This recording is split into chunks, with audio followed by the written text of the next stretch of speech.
episode of What Is My Podcast About? A podcast where, on a basis of once every 2 weeks, bi-weekly you might say. It gets more stilted every time, Matthew, and you know it. Bi-weekly, we will release an episode talking about some topic that we may potentially choose as our final would-all, be-all, end-all topic to talk about for this podcast. I am Matthew, as you have heard. I think he just low-key threatened to end this podcast if we don't smarten up. I think he's threatening to torpedo the entire podcast. Well, anyway, joining me today is Peter. Hello? And Keith. Hey. I don't like how he said today, so he's either torpedoing the podcast or replacing us. Anyway, that aside, I'm excited for the new Warframe expansion that's going to be coming out next week. Of course you are. Neither of us were fucking surprised, Matthew.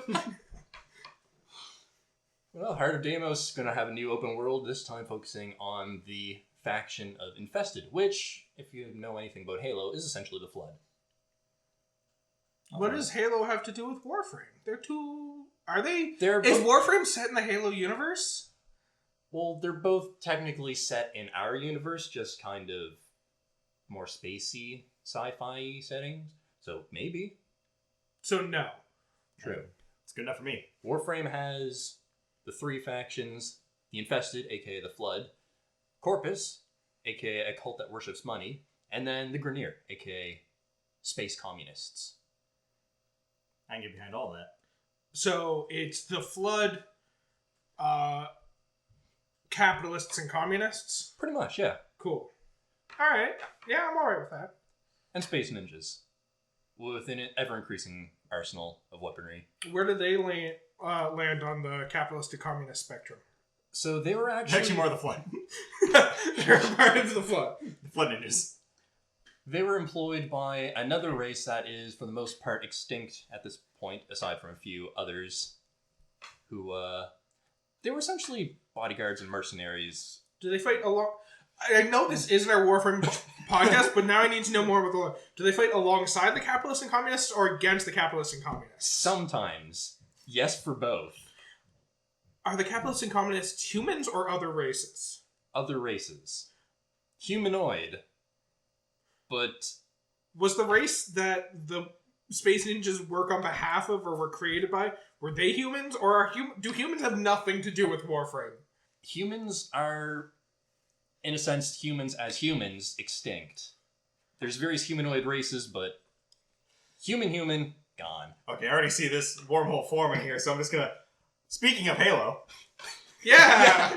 Halo Infinite, that's a thing, right? Yeah, it got delayed. Fuck. So it's not... It was supposed to be the launch title for the new Xbox, but it's not, because I'm guessing Craig really fucked it up, and now they have to do some more work. Well, one of my friends pointed out to me that if you look at the trailer that we got, you'll notice that there are absolutely no reflections in anything whatsoever. It isn't... Based on my limited experience vis-a-vis only playing the first Halo game, aren't reflections just not a part of the Halo universe? We don't want to spook Master Chief, otherwise he'll go back into his hole for like 3 years. Oh, I mean, like in like water reflections in the visor of like scenery and such. Was that a thing in the first game? Yeah, I think there was some like it was a flashes kind of, on the visor and like 3. Yeah, and I think Reach had some of that too. Yeah. But yeah, they always had like kind of reflections on water and such, but none of that is present in the Halo Infinite trailer. Oh, okay. So clearly they're nowhere near being done. Yeah, there's something seriously off with their lighting system. They just wanted to tease some shit before they were... Man, I hope Craig's okay. I think he's going to be the first casualty of this delay. Oh, You're actually going to be fighting against a completely different enemy. He's going to have a complete improvement. He comes back and he actually starts going by Craigery. That is the extended form of Craig, right? I'm not insane. He's just got a big mustache on. Hola, I am Gregory. Another fun announcement. I don't know if you guys are fans of Dragon Ball Fighter Z, but they announced a new fighter, and it's fucking Master Roshi. Can he get really buff like he can in certain scenes? It looks like it. Okay. So otherwise, he's just going to get curb stomped. Yeah, I was going to say, doesn't he just kind of like not on par with any of the other fighters for most of that? I mean, if you go to Super, he does kind of power up level that he's effective in the World Tournaments. Okay. Or the Universe Tournaments, I should say. And he was the person who invented the Kamehameha wave. Kamehameha? Yeah, that's it. Kame means turtle. That is not a... Now that I know that attack is so much less threatening. Turtle ha-ha wave! The turtle ha-ha wave? It's Kamehameha. Oh, okay. I forgot about the other May. It's the turtle ha-me-ha wave. What does Hame mean? I don't know. Family. Wait, no. Turtle family ha wave? Oh my god! I kind of want to get hit by this attack now. It sounds delightful. It's too slow. Anyway. Fuck. Sorry for breaking Peter this early. We may have to end our podcast prematurely. Speaking of breaking Peter, I recently beat Deadly Premonition 2. Nice. Yeah, fun game. I didn't do exactly what I wanted to do, which I kind of wanted to flush out the world because I really want to see what this world has. It kind of just addresses the story of one and answers some questions you didn't know you had. Fair. But I'll get more into that. My birthday's coming around soon. We'll see. Does it lend itself to kind of replaying through it and understanding more on... No, it does not hold your hand at all. So if you didn't play one, you're probably not going to enjoy two. Fair. It's not a game you can just pick up and go through. Okay. Fair enough. And for the last bit of news, something I want to talk about is Agents of S.H.I.E.L.D. finally ended. Oh no. That was still going? Yep. It had its final season, and it was actually pretty cool because the final season was just a bunch of nods and like homages, like just celebrating the series. So they actually got stuck traveling through time, pretty much doing the greatest hits of stuff. And there's a part where they're in the 80s. Well, two characters get stuck in the 80s. And the name of the episode is Excellent Adventure. And there's these two characters that are kind of stuck here. One ends up ripping off all the 80s rock bands and invents all their songs before they can and becomes really popular. But the world gets invaded by robots from the future. So they have to fight the robots. And there's a part where one guy, essentially, he doesn't want to do anything anymore because his parents are dead. So he's like, I'm through fighting all that stuff. So they effectively have to bring him out of retirement. And yes, it does have the awesome arm grab. Matt, don't worry, you're not the one who broke me. This is Agents of S.H.I.E.L.D.? Yep. Agents of S.H.I.E.L.D. was okay for the first two seasons. Got really good for season 3. Went down a bit again. And then actually took off and was really good at its own thing when it wasn't trying to piggyback off the MCU. Oh, okay. I really only watched it for like the first 2 seasons, so... Oh yeah, that's perfectly fair. Again, like the first 2 to 3 seasons, they're really trying to piggyback off the MCU. Yeah. Like a very needy, like, significant other. And then essentially they're like, well fine, you don't want to respond to my text. And then they went and got a makeover, got really hot, and then it's like, well fuck you MCU, and did their own thing. Sure. That's the best way I can describe it. I'm sure it makes sense to other people who have watched the entirety of the show. It does. I'd hope so. Because that sounds completely off base with everything I know about the Agents of S.H.I.E.L.D. Bonkers is the word you're looking for. It sounds completely bonkers. Yes. It stopped being a Monster of the Week type show after they kind of just stopped referencing Marvel stuff. Okay. The moment it just started being its own thing and stopped caring about Marvel, it just completely changed as a show. Yep. As you would expect it to do. For the better? Question mark? For the different. That Actually, works. its ratings went up quite a bit after those first 3 seasons. They went to hell, fought in a... Actually, they fought in the Matrix, funny enough. Huh. That is funny, given what our topic for this episode is, which no one knows because they don't read the title of our episodes, do they? I don't make the rules, but they sure as hell follow it. Yep. So, if you were I'm listening... pretty sure I made that rule, if I remember correctly. Anyways, what are we talking about this week? Yeah, so if you have been following the rules and still haven't looked at the title, we're talking about The Matrix. Which is cool. Nice, alright, episode done. The movie is cool. Are you sure you didn't watch a different Keanu Reeves movie? Whoa. No, that was the No. same one. Yeah, But no, so, Matrix. Sci-fi movie made several years ago now. 1999. 1999. over 20 years ago. Yes. And the movie's premise may play some tricks on your mind. I don't know, so let's just give the bare bones of what the plot is Yeah. so I can start talking about this. So Yeah, so bare bones, jumping ahead in the plot a little bit just so you can have a little bit of more background to the whole story. There's a war between the humans and the artificial intelligence they created. Artificial intelligence came up with like a new robot life form, and they essentially enslaved the human race and turned them into batteries to power their machine. Now, to be fair, this is before the movie. yes. Before the movie. The movie takes place after all of that happens, but you learn that all happens because of things. Yes. And everything makes sense. It will. And then we meet Thomas Anderson. He's at a computer. He wakes up at a computer. I forgot his name was Thomas Anderson. I just remembered his last name. Yeah, I remember Mr. Anderson, but... That was one of those things where when I was rewatching the movie, because I've seen it periodically over the course of my life, and I definitely remember watching that and like remembering Anderson, and like it starts up and I'm like, I want to say it's Thomas Anderson, but that can't be right. That name sounds so fucking wrong. And then the first time someone addresses him by his full name, they're like, all right, Thomas Anderson. I'm like, what the fuck? It actually is Thomas Anderson. They said it. It didn't sound right. That's not right. His name is the one Anderson. Yeah. I just completely forgot that his name wasn't Neo. Neo is his hacker name. Yes. Because this movie came out in 1999 when hacker names were all the rage. Yeah. So his name was definitely probably in Elite 2, so it was probably like N0. Or it was like N30. Yeah, N30. So he wakes up to a weird message talking to him on his computer screen, and he's like, whoa, this is weird. This is Bo a lot in this movie.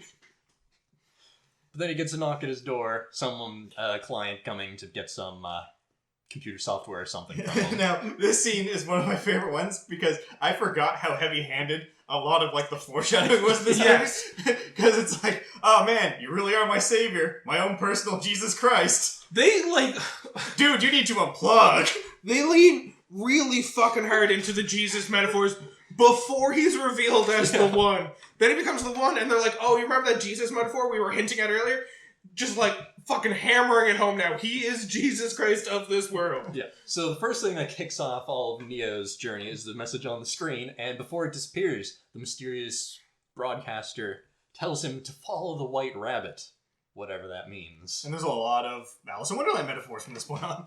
Yeah, so that's because the character who was transmitting those messages is also just a huge fan of Alice in Wonderland. Nothing more, nothing less. Yep, that's her character. Now, Matt, I do want to brush over one thing, because you did skip over something, and that is the actual amazing opening scene of this movie. Yes. With Trinity doing the whole conversation with the agent show up, and then she's outrunning the cops. This movie opens up really strong, and it might be getting ahead of it, but I feel, in this movie particularly, a lot of the special effects actually still hold up, and you can see... so not all of them, but a lot of them hold up compared to the rest of the series. Yes, that's what I was going to say. The first movie, the special effects hold up surprisingly fucking well. The next two, it looks like fucking claymation for some fucking scenes, Yeah. so... Yeah, they kind of went too heavy into the CG, which a lot of franchises ended up doing around this time, where a lot of movies in the 90s, especially up to like the early 2000s, they used CG as more of a way to cover up some of the imperfections of practical, whereas then afterwards, like, well, fuck, it's just cheaper to do the whole thing in the computer, and then it just... It's one of those kind of marks of the time where you can kind of recognize a movie coming from this genre of, like, 2000 to 2005 by, like, overusage of really bad CGI. Same way, like, you can notice a lot of movies are from, like, 2010-ish if they try and use 3D in really overhanded ways where they'll, like, throw something at the camera and it'll, like, focus on it for half a second just coming out of the screen and then go back in. That's because 3D was a new fucking thing and they're like, let's just use this all the time. Yeah. Exact same fucking thing with this series where CGI was a relatively new thing and they just kind of started doing it all the fucking time. Also, a few other fun things on that topic of like movies just kind of doing things. Matrix is obviously like a very influential movie for a lot of things that happen, to the point like I was hearing things in the movie, like for example, there's two sound beats that we get. The first one is when he finally out of the Matrix, he's walking with Morpheus in the city, and it's the woman in a red dress. The song playing is like, isn't that the song of like every goddamn trailer from like 2002 to 2005? Like that plays in the background. Yeah. Well, if you before the wah became the thing. If you want to talk about influential aspects of this movie, the fact that we fucking call slow motion in most movies bullet time is 100% because of this movie. This movie is what made slow motion a thing that people thought, this is cool, I'm going to put it in every movie that comes after like this. call it what you want, like bullet time, Matrix move, Matrix shot. Anytime they go super slow motion, it's fucking from this movie. This is what inspired it. Because being the action sci-fi movie it is, there's plenty of action sequences, and the action is on point, I've got to say. It is cheesy, admittedly, at points, but still top quality. Once again, a trademark of the first movie, not so much the next two. Yeah. Now, there is one other thing I want to kind of talk about at the opening of this movie. So, when Trinity is running from the agents, and they make a very clear thing, it's like, you run from agents. And she jumps through the window, and this is actually a really cool shot where she hits the ground, and like, she's aiming at the window with the gun. I'm like, that's really cool! But what's she gonna do if the agent comes through the window? She's not gonna shoot him. We already know that doesn't work. They've specified that. And even later on, it's like, if you see an agent, you run. So what was she hoping for? She should have just kept going. Well, she even knows that, because as she's pointing the guns at the window, she keeps saying to herself, just get up and run. Just get up and run. Just get up and run. Because she knows she shouldn't be sitting there waiting. She just has to fucking go, because there's no point in waiting. Yeah, like, at the time, it's like, oh, really cool shot. And then knowing what happens later on in the movie and how things work with these agents, like, what the fuck was she doing? She clearly knows this is not how this works. Yeah. So anyways, jumping back to the part of the movie that we were at, he's told to follow the White Rabbit, and what happens as a part of that, Matthew? The clients come to the door, pick up the software that they commissioned from them. Hacker code, we can safely assume. And, the dudes who show up at the door, they're like, dude, you look stressed. You sound like you're freaking out. Come to the club with us and unwind. He's like, Unplug. no. Hey, Jesus, come drink water and turn it into wine with us. And so, of also, course... this guy doesn't seem that smart. What kind of, hacker code was he buying? I don't know. I don't even know if this guy doesn't seem like the type of guy that knows his way around a 90s computer. For all we know, it was just a bunch of movies. It's just a bunch of... There's a good chance it actually was a bunch of movies. But, of course, Mr. Anderson is like, oh, no, I really shouldn't. But then he looks at the girl's shoulder that's with the dude, and there's a tattoo of a white rabbit. And he's like, yeah, I'll go. Counterpoint. What if it's not movies? What if it's just a bunch of fucking, because this is 1999, just a bunch of Japanese anime, which Neo handstakingly subs over for the guy?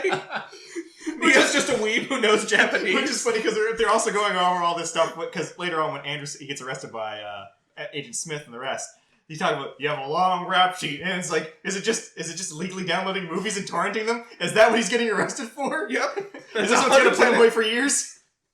He's the reason we got ads later telling us not to download Cars. It's because of Neo. It's because of the Matrix. Now, if you, I'm not kidding, just going back and thinking about it, and looking at it as he's just illegally downloaded movies, and we're selling them to people in his neighborhood, changes the aspect of this movie a lot. Really kind of downgrades the declaration of him being people's personal Jesus Christ. Well, it's because we don't really get anything interesting to imply he did any crazy hacker stuff. No. So imagine his thought process. Whoa, the world's greatest hacker Morpheus wants me? Does he just really want a copy of the old Flintstones movies or cartoons? Yeah. Does he want season 3 of Doctor Who? I mean, I can get it for him, but there's don't... other people. Why can't he do it? And if he just wants movies, why is he being branded a terrorist by these agents? God only knows. But yeah, at the club, he meets Trinity, someone else who's immediately, her name, Trinity, is recognized by Neo instantly as another famous hacker. She did that Pentagon job a couple of years ago, or Department of Defense job. Which was apparently impressive. Not as impressive as downloading all Peaky Blinders, but... Of course. In 1999, that actually would be quite impressive. Keep in mind, Peaky Blinders already came out in this timeline. Yeah. But then we get the name drop that Neo knows Morpheus, whoever Morpheus is. To be fair, it was earlier this week that I watched it, but I don't think they actually say Morpheus at this point. He just asks what she's doing there, and she just very, chalantly plays the pronoun game, where she's like, you've been looking for him, he's looking for you too, and it's not until later that we actually hear the name Morpheus. Yeah. Now, something else I kind of want to mention here that's kind of cool. So, no big twist, we know he's in the Matrix, he gets pulled out of the Matrix. Mm-hmm. But a lot of people didn't notice this, but the fact that every single side of the Matrix, anything filmed there, they put a green tint over the film. So whenever it's in the Matrix, it's always got that green glow to it. But whenever it's in the real world, it's gone. Yeah, to the point where the only time you actually see the color green while in the real world is when you look at the screens with the cascading random symbols with the green glow in them. That's the only time you see green in the real world. Yeah. I didn't notice that detail. Which gets me to my other question. The whole idea of green text, that's not something that was before this, was it? Because I'm trying to think, because wasn't like most code stuff just white on black? I feel like it was, because it would have had to have been... Actually, no, it Because might... definitely that like down, like the raindrop, like code thing that we see in the Matrix, that is from the Matrix, Yeah, purely. I think Early computers might have actually I done... think they did use the green. Green, just because the fact that in order to make white, you actually have to use all the different colors, so you have to have cells that produce all three different colors, where if you're just producing green, you just need a light that produces green. So early computers probably did use just green on black instead. Yeah, because in my mind, like, it's like, oh, it was white and black, but I never, like, actually used, like, an original computer or something like that, so at some point it might have been, but was Matrix the one that, like, made us associate green with computers? Well, if you look back at, like, even military movies, like, the older military equipment, sonars and things, it's always a black screen with the green digital layout. Oh, that's fair. Probably didn't help that we associate green with computers, though. Yeah. So anyways, we find out that the entire universe is... or the world that Neo knows as the real world is actually the Matrix, which is a computer program run by the machines to keep humans docile so that they can keep them under their command for various bullshit reasons that I'm sure we'll get into. Living in blissful ignorance, as one character says. And so they learn that several humans have managed to escape and have created a real human resistance to fight against the machines, create their own world. The thing I found funny while kind of watching this is, as Matt said, it's a little bit of a like mind-bending prospect, and a lot of people perhaps watching it in 1999 might have had a hard time wrapping their mind around a completely digital world that you didn't actually live in and you only saw through, or you believed you lived in. I think the more unbelievable part of this movie, watching it in 2020, is less the idea of living in a digital world that's completely disconnected from the real world, and more the idea of how many fucking landlines are in that movie. Every door you open up, there's a landline on the other side that you can use to leave the Matrix. Well, to be fair, in 1999, cell phones were around, but they didn't reach the popularity until, like, really, I think it was probably, the Razor phone, that's when everyone had a cell phone. I like the idea of showing this movie to a kid nowadays, and maybe them grasping the idea of, like, the phones inside rooms that people use to disconnect from the Matrix. But I really want to see how they'd interpret the payphones that are in random scenes. Like, why is there just a phone out in the open? I don't understand. So, at this point, this is where we kind of get, like, some more of that heavy-handed foreshadowing, because Neo ends up waking up late for work. Yeah. And that was the part where he's talking to his boss, like, you're going to have to make a choice, Mr. Anderson. You hate authority, blah, blah, blah. Well, he even gets even more heavy-handed where he's talking about the problem with you, Neo, is you think you're special. You think you're the most important person in the world. You're nobody, and you have to make that exception, accept that within yourself and get back to work and start being the nobody that you are. You can show up on time at your desk as you're supposed to and do the job you're supposed to, or you can leave. Yeah. Well, don't come in tomorrow. Yeah, don't ever come back. But the part I like about this, too, is, like, because this is where we first get his name is Thomas Anderson, and when he gives him the FedEx phone, it rings as soon as it comes out, this is where we first get the mention of Morpheus and the talking, and the agents are coming for him. Yeah. But the thing I love about this is, because watching the scene, I played the Matrix games a lot, because they're actually really fun. And the only thing I can ever imagine... I do want to bring this up, since I did just watch the first Matrix last night. For the first time? Not for the first time. Okay, good. But, no. Neo's first meeting with Trinity is when you first hear the name Morpheus, and it is Neo saying it to Trinity. So somehow he heard the name before. Oh, fair enough. And Okay. then when he gets the phone from the FedEx package, the voice is like, hello, do you know who I am, or whatever? And Neo's like, Morpheus. Yes, I do remember him knowing it's Morpheus before Morpheus introduces Yeah. himself. I didn't remember Morpheus coming up in that first conversation with Trinity. That detail, the fact that he already knew Morpheus' name before ever learning it in the movie, confused me for the entirety of the first movie until I refreshed myself on the plot of the second and the third movie. Then I'm like, oh, okay, that kind of makes sense. Yeah, because you get the feeling that all of the humans who kind of come in to take Neo out of the Matrix periodically pop into the Matrix and live their lives as notorious hackers inside the Matrix is essentially how they're branded to the general populace. Yeah, so he gets on the phone with Morpheus. Morpheus alerts him to the fact that the agents are coming to arrest him because that he's wanted for something because he's special. Downloading movies illegally. Yes. Yeah. And so he's following Morpheus's instructions, and Morpheus is somehow managing to get him unnoticed by everyone except for that one very confused guy at the photocopier to safety. Yeah, and what I was saying earlier was I played the game, and I don't think like it's a good scene, but I don't think I can watch it properly anymore because when playing the game, you have to do the sneaking away part. Yeah. And because it's like an old 2000s game, Neo literally just fucking crab walks through the office like wiggling his arms, and that's all I can think of. And it's like you need to get to the end of the office, just sort of like wiggling down there. That's kind of what he does in the movie too. Pretty spectacular though. But yeah, so Morpheus is like, okay, you're gonna have to get to the fire escape. You're gonna have to walk out the window here and walk along the window ledge, high up in this building off of the road. And Neo's like, I can't do this, Jesus. And Morpheus is like, okay, well, it's either that or you're going to get arrested by the agents. Yeah, there's two ways out of this building. It's with them, or it's taking this window cleaning apparatus up to the roof by climbing across the ledge. I would have took the agents too, honestly. Oh, yeah. Yeah. Because Mr. Anderson, like smart person, starts climbing and he's like, oh, Jesus, I can't do this. This is crazy. And he just walks in and gets arrested. Yeah. Which leads to what is quite possibly the most horrifying scene in this entire series. One of the two disturbing scenes. Well, that's the thing. Like, Matrix also does a lot of homages to like other things that are in the sci-fi realm. There's a lot of like, do androids dream of leopard sheep? There's also a lot of the Ghost in the Shell references and stuff like that.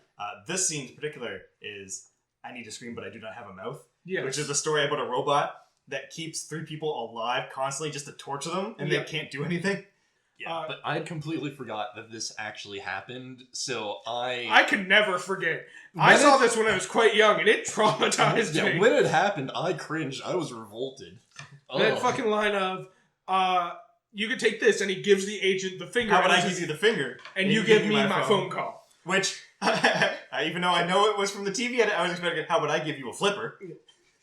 And I still love Mr. Smith's very calm and smooth retaliation of, well, what good would a phone call do if you can't talk? Although, let's say, like, holy shit, Hugo Weaving is amazing in this movie. He's and fucking spectacular. All 3, he is definitely the shining light of the Matrix series. Yes. Mm-hmm. He carries the later 2 movies on his broad, strong shoulders.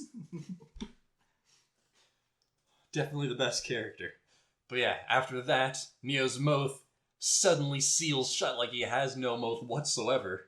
And then they implant this very disgusting worm-like bug into his belly it's button. Like a tracking bug in computers, but also like a giant octopus bug in my nightmares. Yeah, and you'd think something like that, maybe push it in through like an orifice that's already there. Like the belly button's an orifice. Like a nostril or something. No, the belly button. Yeah. The belly button is 100% an orifice. It is, yeah. That's how we got our nutrients when we were inside the womb. Yeah, but or our bugs. Which is weird now that I think about it, because why do any of the humans in the Matrix have a belly button when they were never in the womb because they're genetically cloned by the robots to create new humans, so why do they have belly buttons? Clones don't have belly buttons! I'm trying to think of all the the real world stuff if we saw any belly buttons on any of the characters. I didn't think of this until now, so I was not looking for belly buttons. I don't think so. Well, I'm not going to go rewatch it, so if you're listening to this, send us in an email or comment to confirm if there was belly buttons on characters. Yes, please. In the real world specifically, not in the Matrix. Please watch through the real world scenes in intricate detail to see if you ever see Neo's belly button. I mean, honestly, you probably only need to watch the Xanargan rave moment. Yes. But at the same time, there's also naturally born people in there. Yeah, naturally born humans. So you have to also not just see their belly button, but also their sockets. Yeah, you have to see the arm sockets or the neck sockets as well as belly button. If you see one character who has both of those, let us know so we can write a letter to the Wachowskis and tell them that they're wrong. So he gets bugged and then he wakes up back in his place.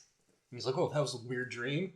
Yeah, and this is pretty much just the end of the hero's journey, choosing adventure type of scenario, because he ends up getting picked up by them. They go to this room with a chair, pretty much. We see Morpheus for the first time, played by Lawrence Fishburne. Fun fact, Lawrence Fishburne was actually not the first choice to play this role. I believe Russell Crowe and I think it was Samuel L. Jackson both turned down the role. Yeah. And I think Gary Oldman was also in the running.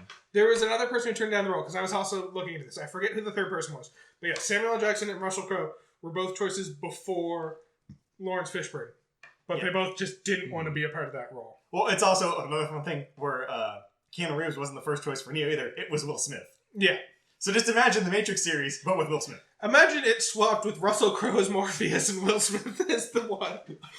I could get behind that. Yeah. I mean, Lawrence Fishburne is great. Russell Crowe, I think, also fits the role pretty well. Yeah. I'm fine with Morgan Freeman not getting it, as much as I like him. Oh, that's the other person who was considered, was Morgan Freeman. Morgan Freeman, I think, would have been a better architect at the end. Yes. Yeah. I think Will Smith would have been a really good one, except for the fact that this is the movie where he was more of a hip-hop character and less of an action hero that he became in later years. Yeah. Yeah, so he's given the choice to continue his dream or wake up to reality. The classic thing, memed to all hell. The iconic red pill or blue pill moment. But I have some questions about these pills. First off, where did they get these pills? So... Because they say it's a trace program, is one of them. So, on that note, before I start addressing where they get it, one thing I do like about this is the way that any of the people who kind of travel between the two worlds refer to members of the Matrix. There's essentially three classifications they can have. They can be programs, which are just the robots that exist within the Matrix. And then everyone else is either a red pill or a blue pill in that they have chosen to leave the Matrix or are still consciously a part of the Matrix, whether they've made a concrete decision or not. Because it has a tracer in it, I assume it's not something they physically made or acquired in the Matrix, but more so used their special hacking skills from one of the terminals outside the Matrix to manifest these pills. Because the blue pill, they probably just load them in like they do with their gear. Yeah, the blue pill is probably just like a placebo essentially, and the red pill. Well, no, because it's kind of like has an actual drug effect because they apparently hazes their mind to the way that they don't know if it was real or not. Their whole interaction. Yeah, fair. They wake up and think it was all a dream. And I imagine the main purpose of that tracer is, well, one, to actually wake them up in the Matrix. Or from the Matrix. It's to start the wake-up process, but also to locate them. Yeah, to locate them. Because as we find out... That facility is freaking enormous. Yes. There's lots of it. But back on the pills, what happens if they take both pills? So what happens if you take the blue pill? It's like, oh fuck no, I want this one instead actually. Like a person who's really indecisive, like accidentally takes both pills. I think if you take both pills, you still wake up.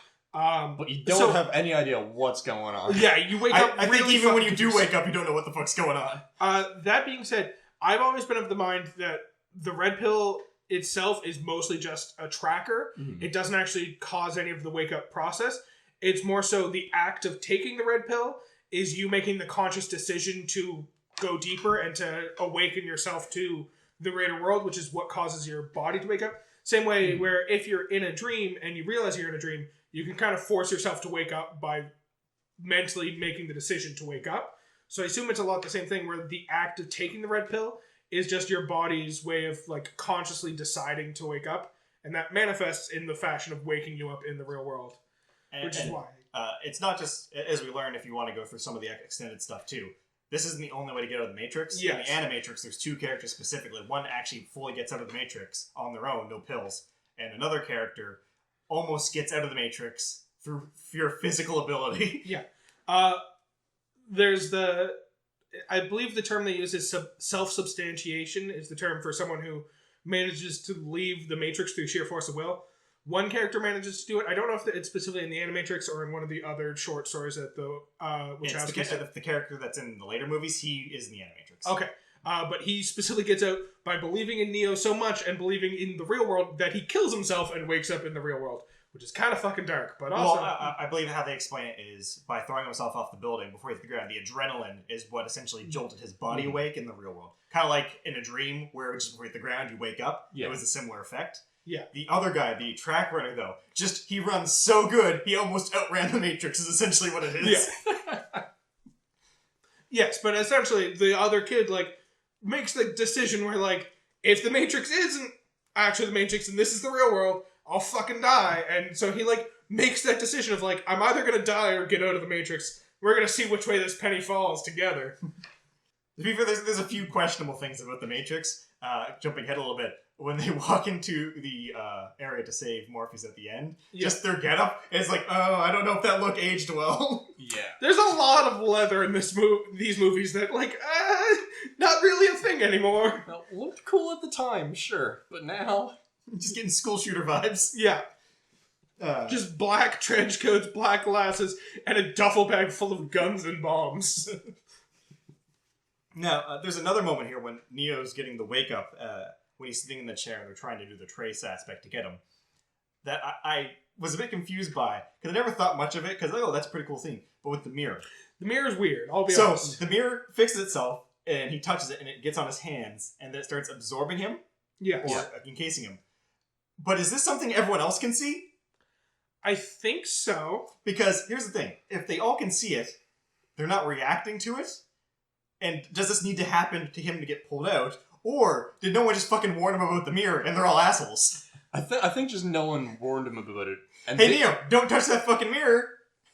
I think they all knew that something like that had to happen to, like, jumpstart the whole waking up But process. that's the thing, he almost dies because of it. They even say, it's like, we're losing him, we need to hurry this up. You think they would have had some, like, maybe precautions in place? Yeah, but also, part of that was because Morpheus even says that they have a rule. They don't wake up people above the age... or above a certain age. And then in other sources, you find out it's 11. So if they get above Neo 11... was well above 11, so it was a lot harder to wake him up.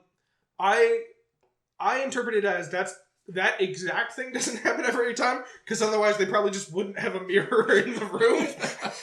But I mean, even if it happens some of the time, you think you would just remove the mirror. You're like, okay, guys, I know it's funny and all, but we gotta stop putting the mirror in the room when we wake these guys up. Once again, I assume it's in the same vein of once the characters kind of made the decision to wake up, it's not necessarily that specific aspect, but it's some sort of, like, the walls or the come crashing down and, like, the reality of the Matrix starts to break a little bit and it manifests itself in some like, weird at that way. moment, he's kind of accepting that this is all fake, and then he looks at well, himself... Well, not quite, because at this point, he has no idea that he's in a simulation. They don't even say he's in a simulation. But he just knows there's a deeper reality to be discovered. There's a deeper reality, and he notices a little flicker with the mirror. The mirror's broken, he touches it, and his hand starts to go into it. Well, to be fair, the mirror fixes itself before he even fucking touches it. No, the mirror's broken, and then he touches it, it ripples, and then it's fixed. No, it starts rippling in and completely fixes, then he touches it. Okay. Yeah. And then he wakes up, and we find out that the real world just kind of fucking sucks, to be honest. And now here's my other fun thing to think about. So we know what they put a trace program on him to find him, to get to him. But what if they were nowhere near where he was when he woke up? Because they explain all the times, there's multiple farms. Yeah. They're far apart. How, like, there's no guarantee that they knew this is the exact farm he's in. Because I can say, okay, they knew if they knew he was in a specific farm, they trace him to this specific spot to pick him up. But what if he was, like, halfway across the planet? I kind of get the feeling they weren't in the right spot for him because of the fact that, like, we kind of see him wake up, pull the tubes out of himself, and then essentially get flushed down the toilet, and they pick him up as he gets dropped out the bottom of the chute. Like, I kind of get the feeling the intended plan is to be there when he first wakes up and help him come to terms with it so he doesn't have to go through that super traumatic experience.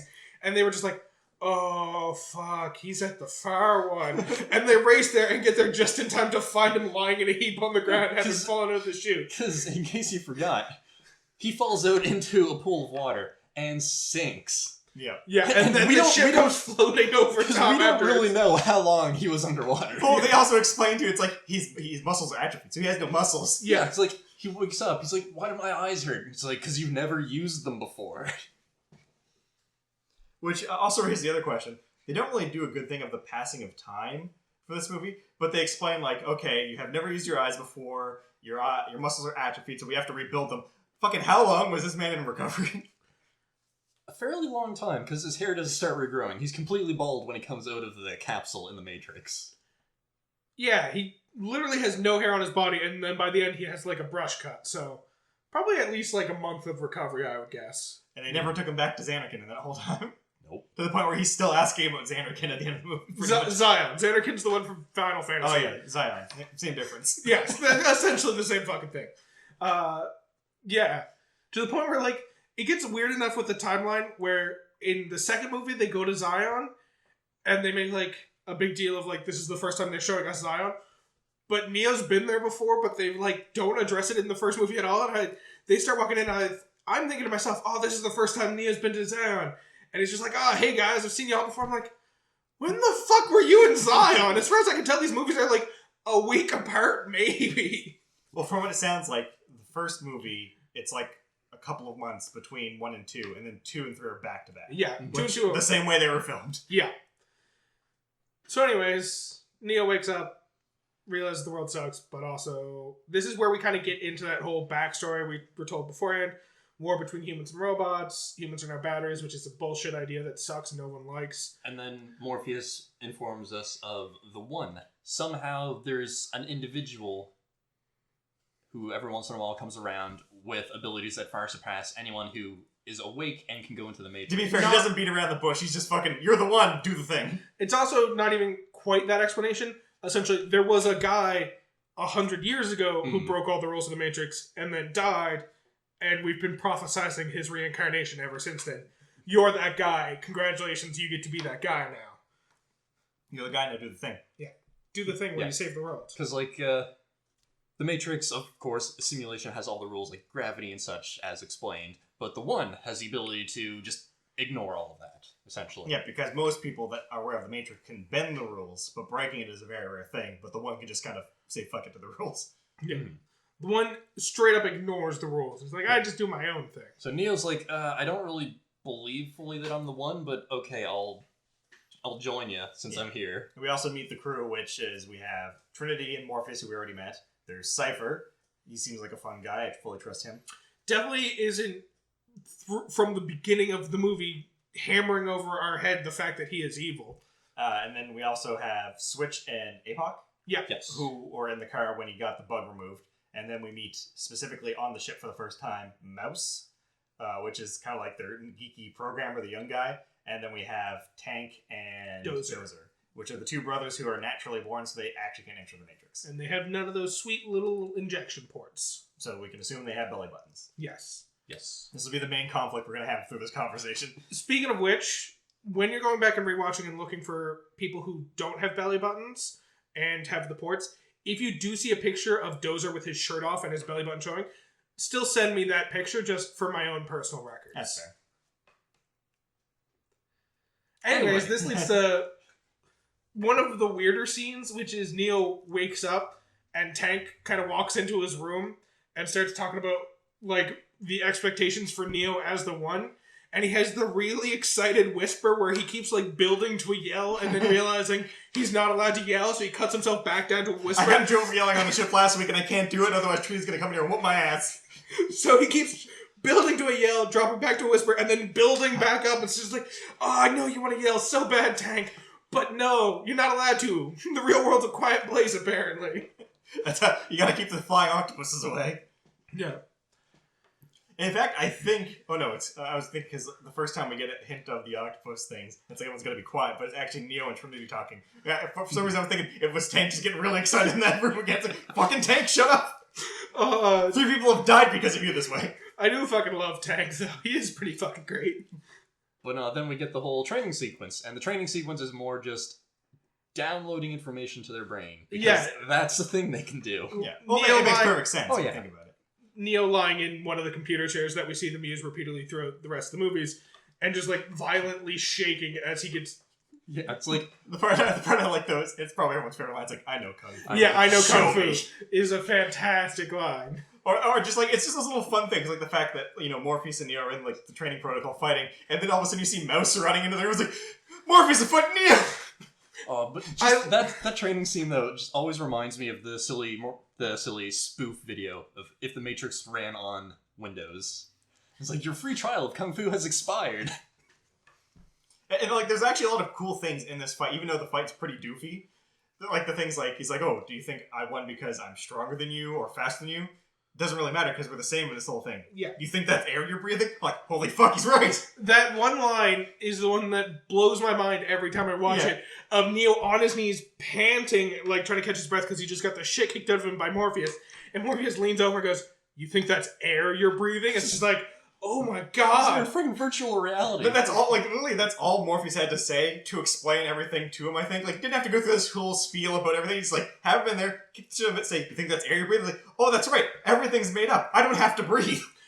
The thing is, like, Neo gets taught this lesson repeatedly over the course of this movie, too. Like, the very first one is, "You think that's air you're breathing?" And Neo's like, "Oh, right, there is, like, there's not air that I'm breathing. It's all computer It's programmed." all what I think. Yeah. And then later on, he goes to meet the Oracle and is trying to understand how to use his magical powers. And the little kid's bending spoons, and he's like, "You have to remember, there is no spoon." And Neo's like, "Whoa, there is no spoon." It's just like, fuck, Neo, how many times does it take you being told that things don't exist? If there's no spoon, where did you get the spoon at? Whoa. If there's no spoon, what am I bending? Yeah, the Oracle. Morpheus takes him to the Oracle because apparently it's time for him to get his prophecy or whatever. A weird old lady who tells the future. She bakes cookies. She does bake cookies. Now, there's an important scene I want to discuss in depth before we get to this point. Yeah. Sure. So, there's a scene where Neo is talking to Cypher, and he's like, "Oh, do you just look at the code?" And Cypher explains, which I think is still reasonable to this day, "Oh, we can't show the actual Matrix on these screens because there's too much data. Yeah. It's just the code. Fucking deal with it." But I can see the code, and he starts just talking random He's like, stuff. yeah. I just learned to And read then- it. Redhead, brunette, blonde. Yeah, and then Cypher goes on to explain, it's like, "Oh, you know, if you see an agent run, sorry, Morpheus got into this stuff, blah, blah, blah. Yeah. Why didn't I take the blue pill?" And then, of course, Neo's like, "Oh, okay, so you're that kind of guy in the shit. Well, I'm just going to finish this drink and have a good night, buddy." And then we immediately go to a scene where he's having dinner with Agent Smith. And he's like, "Okay, I'm going to betray them. You're going to put me back in. I'll get you Morpheus so you get the codes. Everything's good." How the fuck did he do this? Well, we know that this relationship was going on before this because of the fact that that first scene you mentioned with Trinity running away from the agents at the very beginning, it doesn't start with scenes of Trinity. It starts with a black screen and dialogue between Trinity and, at that point, an unknown male voice, but you can pretty easily figure out that it's Cypher that she's talking to. Cypher's watching over Neo at the very beginning, and Trinity comes in and says, "I'm taking over your shift." He's like, "You're not scheduled to do that." And she's like, "I'm going to do it anyways." He's like, "Oh, you really love this guy, eh?" Whatever. Anyways, she runs away, almost gets caught by the agents and killed. They get away, but then the agents, two of them are talking to each other, Smith and one of the other ones. And, like, she got away. And Smith's like, "But this proves that our imposter is telling us the truth. Yeah, We need to track down this Mr. Anderson." So that is kind of how we know that Cypher's already been feeding them information at this point. But So I have no idea how the relationship fucking started. But I see what you're getting at, because in order to get into the Matrix, you need someone to plug you in. Oh! And then And you also put need you someone to in. pull you out afterwards. And people can watch the screen and see exactly what the fuck is happening. Whenever a group of people are in the Matrix, there's always people monitoring them to see Yeah, exactly you have to have what's an going operator on. who's watching the screen. And yeah, you could probably make the argument of like, "Oh, well, maybe other stuff was going on, so you wasn't able to watch all of them." But I'm pretty sure they're gonna fucking know when there's an agent standing next to one of their people for a prolonged amount of time, and then he comes back, just, had some tasty steak. Yeah, because that meeting was like... That was not a quick meeting, and you think one of the first things an operator would learn to read on a screen before they learn brunette or redhead is agent.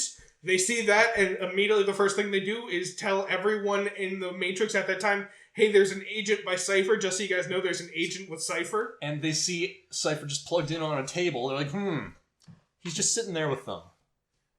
What's happening? And then... Why does the screen say Cypher, agent, and delicious steak? Why does it not say fists? Why does it only say delicious steak repeatedly? Like, why is it they're having a philosophical conversation? It's like, oh, he's betraying us. Better just yank that out right quick. Or is there a vacation system here that we're supposed to believe this scene happened like long before, and like it was just him on like they don't monitor you when you're on vacation, but people take vacation to the Matrix for some reason? Or did he rig up some weird system in his bedroom where he can just plug himself in and he has like his phone being auto-called the entire time? I mean, I guess we could make the argument that the Matrix let him out, but still doesn't answer the how did he get in. But Like, I assume he just took one of those spikes and stabbed himself in the back of the skull to get in. The getting out is the weird part to me. Yeah. Oh, like, I'm just imagining a scenario where, like, he's in a room by himself and he takes that, he just jabs into the back of his neck, falls down on the floor, he's just laying there like and no one found him. It's like, it's a pure, like, fluke. It's like, okay, I'm gonna work with you guys. Like, you just wonder, like, agents! This clearly isn't their first meeting, too, because during the meeting, Agent Smith says, like, I need you to get me the codes for Zion's mainframe. Like, I told you. He's like, yeah, I told you I can't do that. Oh, yeah, that's true, because this would have to be after the Trinity scene as well. Yeah. Because they didn't know about the mole. Yeah. So this happened after Trinity had that opening scene, which is probably no more than a couple of weeks before the stuff with Neo starts, because they would probably be watching pretty quickly and want to arrest him. So it can't be too far.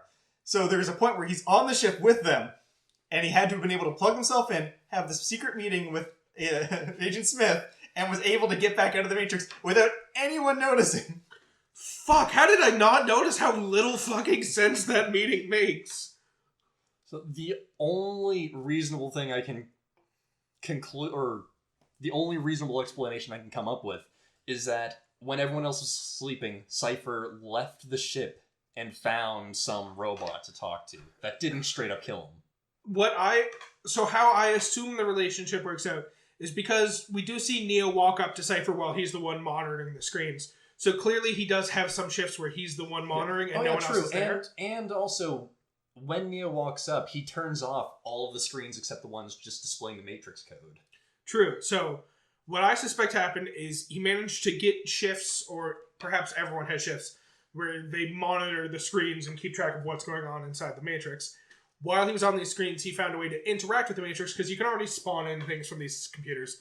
So he found a way to communicate with agents inside to express his intentions of betraying his friends in order to get plugged back in, because he doesn't want to be a part of the real world anymore. Because he regrets Morpheus ever waking him up.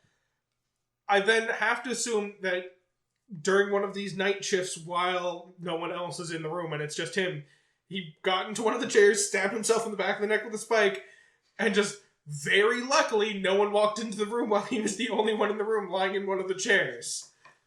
It's still fucking weird, though. It does raise the question of, is it possible to pull your own spike out while inside the Matrix? Or, like... I can only assume that... who's in charge of the Matrix specifically? I guess the architect, in a sense. But the agents do have some powers. Maybe they're able to, also create that connection back if they know where it's going. Or perhaps where the agents work on behalf of the architect, for the most part. And at this point, Smith is still fully on the side of the robots and the architect. Presumably, Smith had some way of creating the connection and transporting his body back into the real world. But still, there's so many goddamn hoops to jump through on this. There's so many things that are just not explained about that and just glazed over. Yeah. Fuck. That's gonna bug me if I go back and rewatch the movie. Yeah, that's always bugged me. I've never thought about it until this moment. Yeah. This is, of course, followed by a great conversation with Mouse specifically. There he starts talking about food. Yeah, I love this conversation. Where he starts talking about how, so they're eating the, protein supplements that they have as their only food source, which has a complete source of all their vitamins that they need to live. And one of the people in the ship comments on how it tastes like Tasty Wheat, and Mouse brings up, how the fuck do we know it tastes like Tasty Wheat? It tastes like what Tasty Wheat tastes like in the Matrix, but how do the people who created the Matrix know what Tasty Wheat tastes like? Did they just make up a taste and assume that's Tasty Wheat? What if what Tasty Wheat tastes like to us is actually what burgers tasted like in the real world? It's like, he's going on all this stuff, and it's like, in chicken, how do they even guess what chicken tastes like? Maybe that's why everything tastes like chicken. Maybe they had no idea, so they just decided to give it the taste of everything. Mouse is great. Mouse is pretty great. Which is why it sucks when he dies later. Yeah, he starts trying to, whore out, he's the digital pimp, as they explain. Yeah, because he writes one program to, Yeah, one of the training programs that Neo's going through. Red. The lady in the red dress. Morpheus is walking him down a busy street in New York City or wherever they are, just talking about things going on. And if you ever see an agent run, and it's like, were you listening to me or were you looking at that lady in the red dress? And then Neo turns around and there's an agent just pointing a gun at his face. Also, here's another fun question about that. What happens if Morpheus doesn't say pause simulation? Because he does definitely say pause simulation before. Another thing I really like about the scene that you only kind of pick up on if you're looking for it, and this is also a key detail of this is because this movie predates the later movies when they started using CGI for everything. To film this scene with the lady in the red, the creators of the movie went out and hired just a whole bunch of fucking twins. Yeah. So that you could have twins dressed the exact same walking down the street, all along that street as Neo's walking through it. So that it looks like a lazy programmer only created a few people and just duplicated them and just copied and pasted them throughout the code. So if you go back and watch it, you see like 6 of the same guy wearing a sailor uniform walk past, and it's because they have 2 twins just walking past and going around in circles and then walking past again. It's really to identify the fact that Mouse is very lazy when he comes to writing his programs. The only person he put any effort into creating was the lady in red. Yeah. And you can kind of see this with a few, because he talks about a few of his programs and stuff like that. And you can notice, like, there's a lot of, like, errors and stuff with his programs. Yeah. So anyways, shit goes bad. Yeah, so they enter the Matrix so that Neo can finally meet the Oracle. So this one's pretty fine, but as they're leaving, Cypher then takes his phone, dials it, drops it in a trash can, and as a kind of way for the agents to realize they're here. I do like that they I feel like they could have done the Cypher thing a lot better if they would have worked a little bit harder to keep it secret. Because we could have had them meeting in secret. We could have been just people typing back to each other and all that stuff. Yeah. And then the cool like little nod to like, oh, Cypher's the bad guy could have been, because after they get back and everyone finds out, oh, the agents are there and they're doing something, he asks Cypher for his phone, and then Cypher goes into his pocket, can't get anything, and then Trini gives the phone. That could have been like, oh, a nice nod. But without telling it, it's like, oh, he's the traitor. And then we get the big actual reveal when he gets back on Nebuchadnezzar. Because we do get that moment where he literally asks Cypher for his phone, and Cypher goes to reach for his phone, and then just kind of like fumbles in his pockets for a couple seconds before Trinity takes out her own.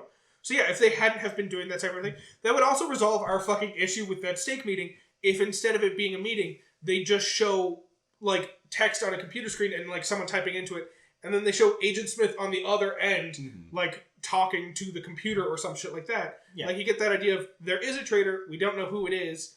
We don't have to have them eating steak together. Yeah. And you can even, for the phone thing, you just slightly change it that you hear the sound of like not like you get the trash can view going up like before, but you just hear a number getting dialed and then the phone getting tossed in the trash can. It's like, oh, someone's signaling that they're there. But you don't see who it is that's doing the signaling until we see later on when Cypher doesn't have his phone. Yeah. So anyways, this goes real fucking bad because they try to go... Well, first I want to talk about the Oracle. Fair. Because they meet the Oracle, and first off, they get welcome to the building. It's him and Morpheus, and then there's a couple different kids who are apparently people who are candidates for being the one. Yeah, they have the gift, is what the Oracle refers to. Now, mind you, he looks around the room, and there's like 2 kids reading. There's 2 kids fucking levitating blocks, and then he looks over and sees the kid with a spoon. He's like, talking to that guy. Just bending spoons with his mind, tying them into knots. Those people levitating blocks? Fuck that. I'm gonna talk to the spoon kid. That's where Neo finally fucking gets it hammered home. The Matrix isn't real. That's how you control the Matrix. By accepting that it's not real, and then you can start controlling shit. And then there's the beautiful part of he ends up going to the kitchen to meet the Oracle. She goes on a big spiel and says, oh, and don't worry about it. He's like, what? And he knocks over the vase. Yeah, don't worry about the vase. What vase? And that vase. And then there's this whole thing about like, oh, he's so sorry. It's like, oh, no, I told you, don't worry about it. Because implying like, oh, she knows everything that's going to happen. Yeah. And then she's like, it's really going to cook your noodle, though. Would you have still knocked it over if I didn't say anything? And I'm going a step further. It's like, if you knew he was going to knock it over, why did you not move the vase and demonstrate this to another means? That means she put the vase there purposely so that he would knock it over, knowing that that's the only way that he would believe her. Or is she literally just fucking with him, and that's why she puts the vase there? I think it's kind of her messing with him, but also it kind of shows the audience the fact that she knows what to say to get the response she needs from a person. I suppose. So, to jump a little bit ahead, and by a little bit ahead, I mean about the midpoint of the third movie, we get a very cool mirroring of the scene, which is when Agent Smith comes to the Oracle. So he goes corrupt in later points in the movie, starts copying himself into essentially every other being inside the... he becomes a virus. Yeah, he becomes a virus, starts copying himself into every other being in the Matrix. He goes to the Oracle finally because he decides he has to copy himself into her so he can gain her prophetic powers, see the future, figure out how to beat Neo. But anyways, he walks in, she like makes some benign comment about how she knew he was going to come, and then he grabs a plate of cookies and throws them against the fucking wall. And he's like, did you see that coming? Did you know I was going to do that? She just kind of shrugs. He's like, But if you knew I was going to do that, did you bake cookies and put them just on a plate, knowing that I would throw them against the wall? Was the cookie's sole purpose that I would throw them against the wall? Is this a response you're looking for? And it's just like, Jesus Christ, just calm down, Hugo. It's going to be fine. I can relate to him in this scene. Yeah. I was on Agent Smith's side on that conversation. Why did you do this if you knew this is what I was going to do? There's something not right with the Oracle. Yeah, the Oracle tells Neo that, no, you're not the one.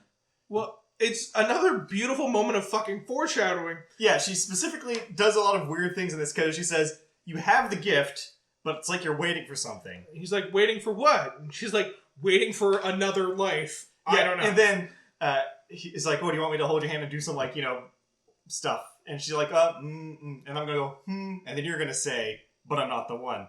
And she's like, I'm sorry. Like, she doesn't even, like, say, like, you're not the one. She's like, you have the gift, you're waiting for something, and then what do you think I'm going to say? Yeah, I'm going to say, very interesting, but, and then you're going to say, and he's like, but what? And she's like, but you're not the one. And he's like, No, but he says, but I'm yeah, not but, the one. but I'm She not doesn't the say one. anything Right. to the sense. Yeah. She literally says, you have the one powers. You're just waiting for something. And then openly says, you're waiting for your next life to activate them. Very cool foreshadowing to the fact that he's going to fucking die by the end of this movie she and also be then gives reincarnated. she also gives a little nugget of, well, Morpheus believes in you're the one so much that he's going to put himself in danger, and then you're going to have to choose his life or your life, because one of you is going to die. Yeah. Mm-hmm. And so Neo's like, oh, I'm not the one. Okay, well, I don't want to let Morpheus down, so, To be fair, he tries to tell Morpheus, but Morpheus is like, it was only for you to hear. yeah. Which makes me wonder, did the Oracle tell Morpheus, okay, now Morpheus, there's a plan coming. You're going to get kidnapped fighting agents, and you got to make sure that no matter what, Neo doesn't tell you what I told him.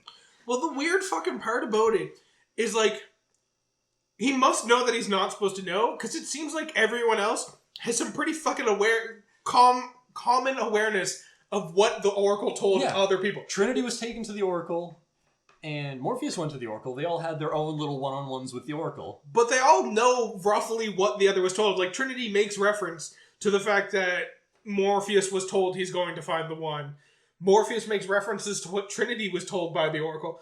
Clearly they know what the others were told, but no one's allowed to know what Neo was told. Also, if Morpheus is guaranteed to find the one, and he dies immediately after this, of course Neo's got to swear like, wait a second. Yeah. But yeah, so after all that, they start going back to the telephone to get out. But then, oh no, ambush! The agents are coming. Now I like the little touch here of when they're walking up the stairs, and Neo You see the cat? He goes deja vu, and everyone turns and is like, what the fuck did you just say? Well, the best fucking part about it is he's like, deja vu. They're like, what did you see? He's like, I saw a cat walk past, and then a similar looking cat walk past again. And they were like, is it just a similar looking cat, or was it the exact same fucking cat? And he's like, what the fuck? I don't know. What are you talking about? That was... Cats look similar, man. I don't know. Give me a fucking I didn't ask its name.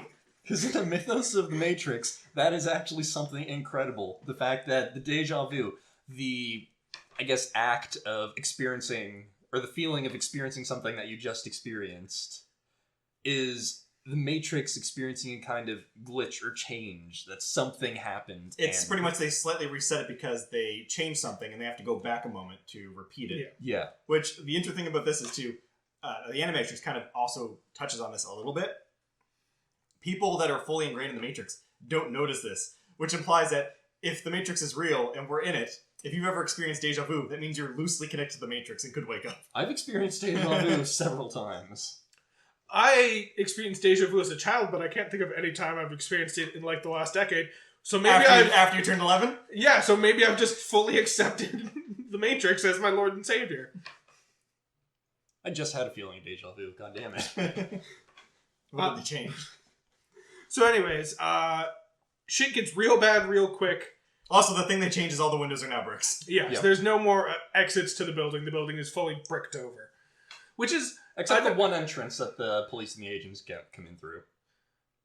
I feel like they're already in the building at this time, and they bricked it behind them to make sure no one gets out. I don't know if the main entrance was bricked. That would be weird.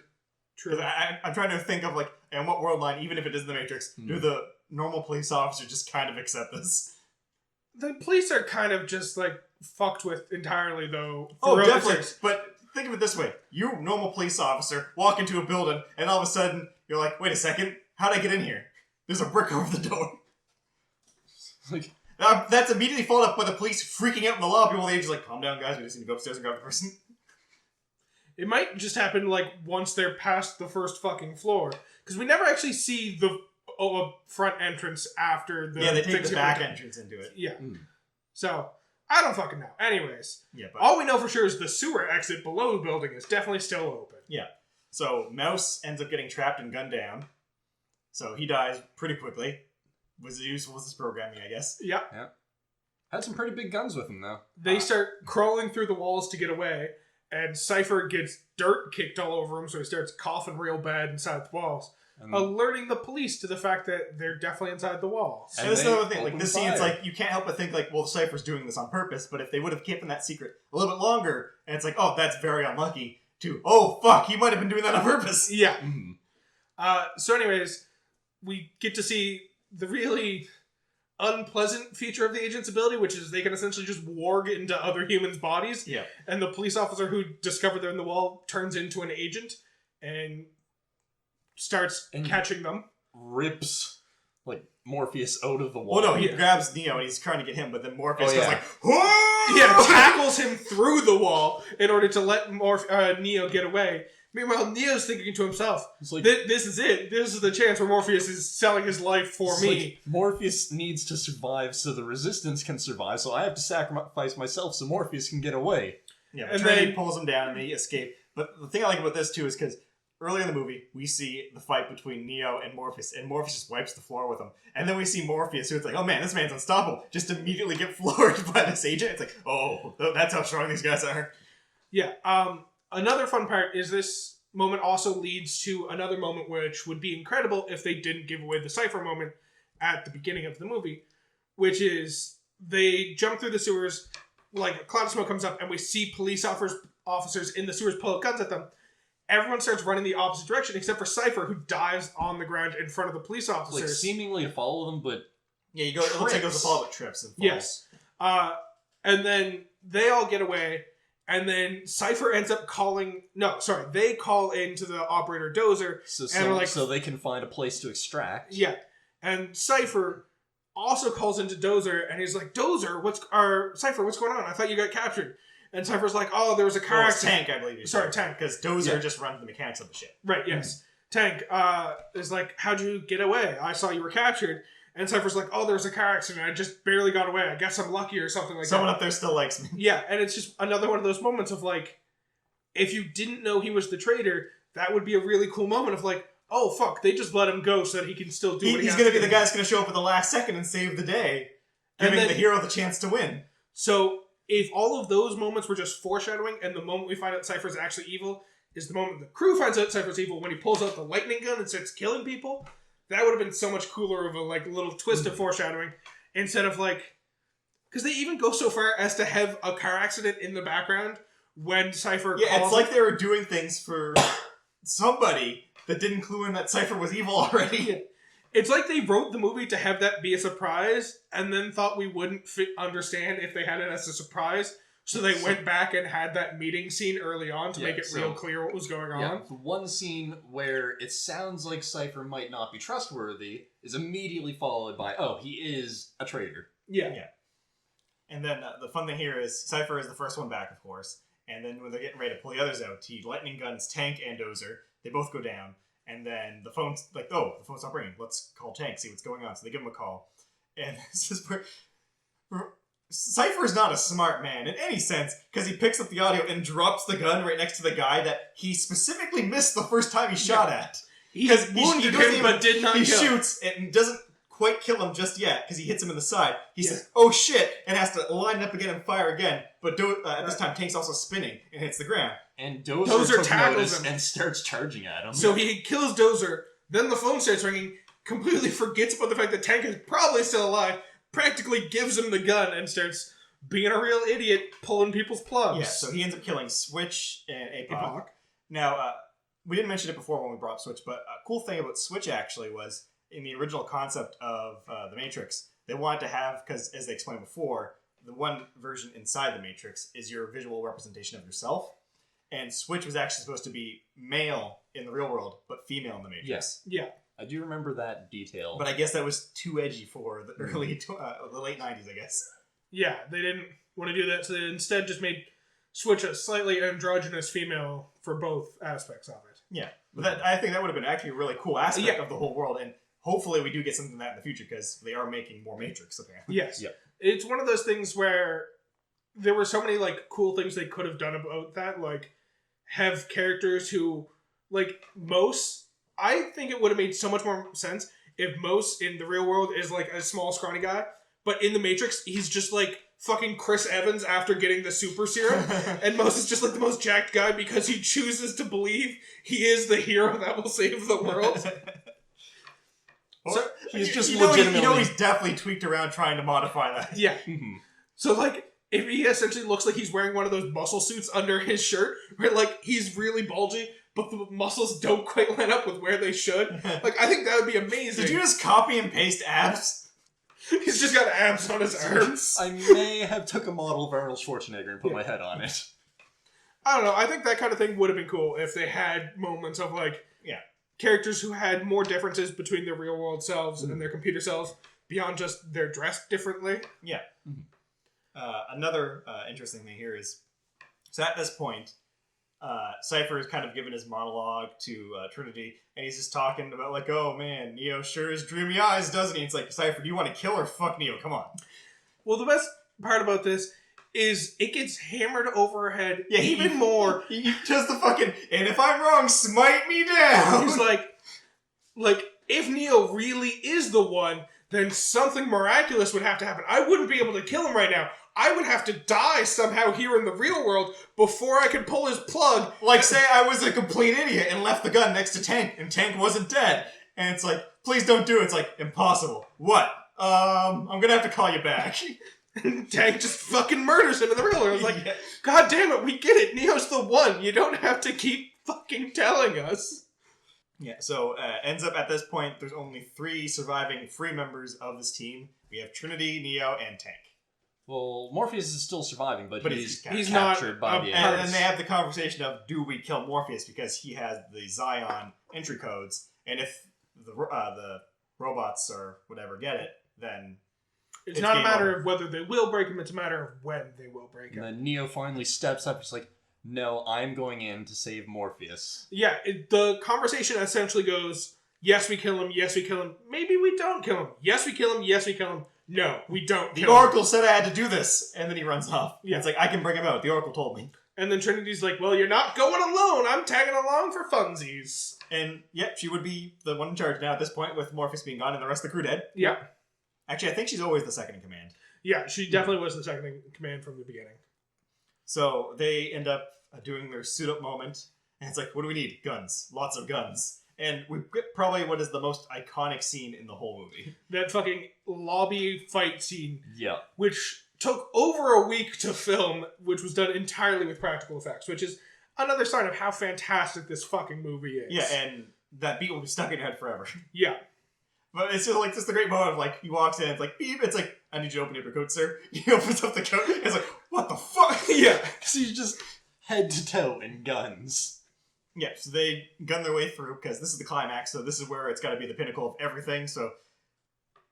Funny enough, I feel like The Matrix as a whole, if you look at the whole movie, there's a lot of, like, thinking and intrigue to it, but I think this was the moment where it's like, this is what the rest of The Matrix is. This scene. Yeah. This is... Up until now, it's been kind of like a philosophical movie of, like, if the world was actually a computer simulation, would you want to leave? What are the implications of that? And then this moment happens, like, oh, but guns in slow motion. That's pretty dope, though. So we're just going to make this the rest of the series. Because this, like, the slow methodical stuff does stay around, but it's nowhere... Because, again, up to this point, the slow methodical stuff was the first... hour and a half, hour and 40 minutes. Yeah. And then the last 30 minutes of the movie is the action movie. Yeah. Mm-hmm. So at this point, it's Agent Smith is upstairs with Morpheus, and he's like, oh, you guys go off and do your thing. Because there's 2 other agents also. We get their names, but... The 2 other agents. Just But two he agents. takes out his earpiece, and he's like, makes his whole spiel about, like, humans are a virus. They do the exact same thing as viruses. They're not mammals. I want to get out of here because you It's guys are a zoo. My You only way guys out of suck here is and if you I give me hate the- the Matrix. The And Zion mainframe is the only way I'll ever get out of here. if you give us the codes to get into Zion and take out Zion, then the Matrix no longer has any reason to keep me. I love how he compares humanity to a virus and then becomes a literal computer virus. And then we end up getting the scene. They go to the lobby, they go to the roof, they're fighting some more people, and then that's when the agents show up. And this is where we get the first confirmed agent kill, according to the lore of this, where I was like, no one's ever beaten an agent. And it isn't even Neo that takes It's the first Trinity. agent. Because there's the whole thing where he's like, oh, he shoots and the agent does his dodge thing. And then the agent goes to shoot back, and he's like, Trinity! Trinity! Like, he just immediately is like, fuck, I can't do it! I give up! Well, like, he manages to dodge the bullets just like the agent does. And, Well, not all of them, as he says. Well, yeah, most of them. And then the agent's just, they're stupefied, and Trinity comes up behind him and pops him in the Yeah, head. dodge this at point blank and just gets him in the head. I want to talk about this for a second, because we see agents get shot at a couple times, and every time they get shot at, it's essentially a human standing still shooting at their torso, and then we get like overlays of just the agent standing in different positions, and it's like him just dodging out of the way without really changing his posture at all. And then the agent shoots at Neo, and he does like the limbo lean back posture that dodges all the bullets except for a couple that clip his leg and shoulder. And Trinity ends that by saying, "You move just like the agents. I've never seen a human do that before." It's like, he didn't, though. He leaned back, and the agent didn't think to shoot him in the legs. Like, But those are also, on the same vein, Neo didn't think to shoot the agent in the legs, because the agent also didn't move from his spot. It turns out, agents and Neo aren't all that impressive at this point in the game. Shoot for the legs, and you'll probably hit. That's true. But yeah, Trinity is effectively the first person to take down an agent. Yep. And then immediately requests a download of instructions on how to fly a helicopter. Yeah. And then they take to the skies. Technically, she doesn't permanently kill the agent. She just Oh, no, kills not the permanently. human host Yeah. that's hosting the But agent. even at this point, like, No no one's one's taking done an that agent before. down. Once Yes. an agent Yeah, comes 'cause- after you, run, or you die. Because in all regards, I was technically an agent. Yes. But once the host was killed, the agent went back to their own body. Well, Which not raises their own the body, question- they just jump to another well, body. Yeah. Agents, I don't think, have their own body. They're just kind of morgue from body Yeah, they to don't body. exist. True. That's why, for example, in the upcoming scene where they got the Gatling gun and they're shooting out the agents, when Smith goes down, he turns into the police officer from the beginning of the movie. Yeah. Right. Because he hasn't actually had to swap or die at this point. He's just been in that body the whole time. And then he swaps into a homeless man, because that's what he does for fun. Yeah, we get the fun scene of they shoot out the whole room, and then Morpheus makes the run for it. He gets clipped in the leg, and then they both jump out and they're dangling from it. And then the scene kind of gets a little crazy because I think Neo might get a little bit high on his own thoughts about this thing at the process because the helicopter's going down, and he drops Morpheus, and then he's sliding, and then he gets the part, and he looks at the clip, and he's like, I could unclip this, but I'm already badass at this point. He He's specifically roped to the calls... helicopter. He's like, oh, Trinity's still in there. And decides to try and catch it, not thinking she's going to unclip it and save herself. Fully thinking, I'm going to catch the helicopter and hold it with my own two bare hands. But Trinity being smart, it's like, okay, Neo's tied to the other end, so he's holding on This for me. fucker's stupid enough that he's gonna hold on to this. He's not fully awakened enough to actually catch a helicopter. So Trinity shoots the end of the rope free on her end, and then grabs on and jumps out of the helicopter. Also, another practical shot where they actually do hit the window. Yeah. Yeah. A little bit less practical, the weird wave ripple that travels through the window, but whatever. When the helicopter hits the other building, yes. Yes. Yeah, so they run away to a subway station to escape out of the Matrix. Yep. Trinity and Morpheus get free, but Agent Smith interferes just in time to prevent Neo from getting away. Now, this is probably my favorite moment in the whole Matrix series, where they're sitting in the subway, and then like Neo looks back to the door, like the escalator to get out, and then he looks back to the agent, and he's like, "Wait, what is he doing?" And then Noah's like, "He's starting to believe," and then he takes the fighting pose, like, "Yes!" Well, the best part is Trinity's like, run, run! And Tank's like, what is he doing? And Morpheus is like, he's starting to believe. It's like, yeah, he's the one who can actually go fist to fist with a fucking agent. Let him do his thing. Yeah, and it's actually a pretty good fight. They go pretty even, and then he ends up, like, the agent's gonna like, "Oh, I'm gonna just kill both of us because I get out, so fuck you, I guess." So they kind of holds him in a full or a half Nelson on the train tracks in the subway. Train's coming. That's the sound of inevitability. And then So Neo Neo- just jumps real good so that the agent hits the ceiling. The part I love about this too is he does the flip off and he gets hit by the train and he starts running for the door and then all of a sudden the train just hits the brakes and stops And and then- the door and then Agent Smith walks fucking out. It's like, And Neo, like, sees the train stop and doesn't think, I've already decided to run away at this point. Might as well continue running away. He's like, oh no, let's see how this plays out. Let's see what's going on over there. Yeah, so we get the climax at this point, where he's trying to outrun 3 agents who are chasing him as he's trying to get to the exit, because I already proved myself by fucking up 1 agent. He gets to the final door to the room that the telephone's ringing for him to escape. Room only 303. to find an agent on the other side of the door who immediately just shoots him in his chest. Smith actually shows that he's pretty intelligent, because a lot of them don't seem to remember very often that, they need a landline to get out, and there's only specific ones they can use. So, when they're all chasing, we even get the shot of Agent Smith, looks at the building, goes, and then just meets him there in the room. Yeah. Instead of chasing him up to the room, he just heads to the room first, because he doesn't have to run away from someone. Yeah, so he just unloads into him, and then they start walking away. It's like, oh no, he's dead. And at this point, the Sentinels are just ripping into the ship. And Trinity starts whispering to Neo about the fact that what the Oracle told her was that she was going to find the one and fall in love with him. So he can't be dead because she's in love with him, and that means he's the one. Which is not quite how it works, because she can fall in love with someone, he can die, and then she can fall in love with someone else who is the one. Like, he's not necessarily the one at this point, even though he is definitely the one by this point. But she totally does Snow White him. Yeah. So he comes back to life. He's like, whoa, I can see the code. Yeah, and she, like he wakes up, and she's like, get up. And then he stands up, and then we get another actual pretty cool scene, because earlier in the movie, when Neo's talking about, so what do you expect? I'm going to be able to dodge bullets or something? And he's like, oh no, I'm saying... You won't have to. You won't have to. Yeah, and then he actually just stops the bullets. He picks one out of midair, looks at it, and then drops all of the bullets to the ground. Yeah. Agent Smith is furious, runs at him, starts attacking him, and Neo's just like one hand behind the back, not even looking at Agent Smith, just blocking all of his attacks with one other arm. Here's the one also problem that kind of feeds into the rest of the series, and that's that because Neo decided to show off when he killed Agent Smith, that's the only reason we have the plot of the other 2 movies. Yes. Yeah. Also, I want to jump back to the train fight scene, because you mentioning Neo kind of showing off in the fight a little bit reminds me of my favorite move that Neo uses in any of these fight scenes in any of the 3 movies, which is he goes to punch Agent Smith. Agent Smith catches his fist just short of like hitting him in the face, and then Neo just kind of like extends his fingers, and Agent Smith chokes, and it's just like, that's not how anything works. Yeah, he goes, Oh, that's so good. So apparently the agents have to breathe. Apparently. Neo doesn't have to, but the agents do. But yeah, Neo ends up jumping into Smith's body and exploding him from the inside, which effectively is apparently the one way to actually kill an agent. Now, Smith does come back later, and he explains that, I was following protocol, and I was supposed to, just leave and get deleted, but I decided, fuck it, I'm going back, because some of Neo's one code imposed itself on Smith, making him a virus. Yeah. Mm-hmm. But the other 2 agents, who their sole job is to, apparently agents have emotions at Tyron, and apparently they can also feel fear, which I don't know why the program would put that in there, but they both look at each other, say, fuck that, and just leave. Yep. And then Neo answers the phone, and EMP is set off, and all is right with the world. Yeah, and then we get the outro where it's like the code thing kind of comes up again. It's a phone call starting, they start tracking, gets blocked, and Neo goes the line of, I'm going to show these people what you don't want them to see, and then what happens after that's up to you. He warps out of the Matrix by flying, I guess. He flies off into the sky. Indicating that the rules mean fucking nothing to him anymore. Yeah.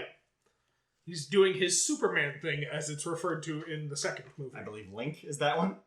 Yes, it is. Link is the one who refers to it as his Superman thing.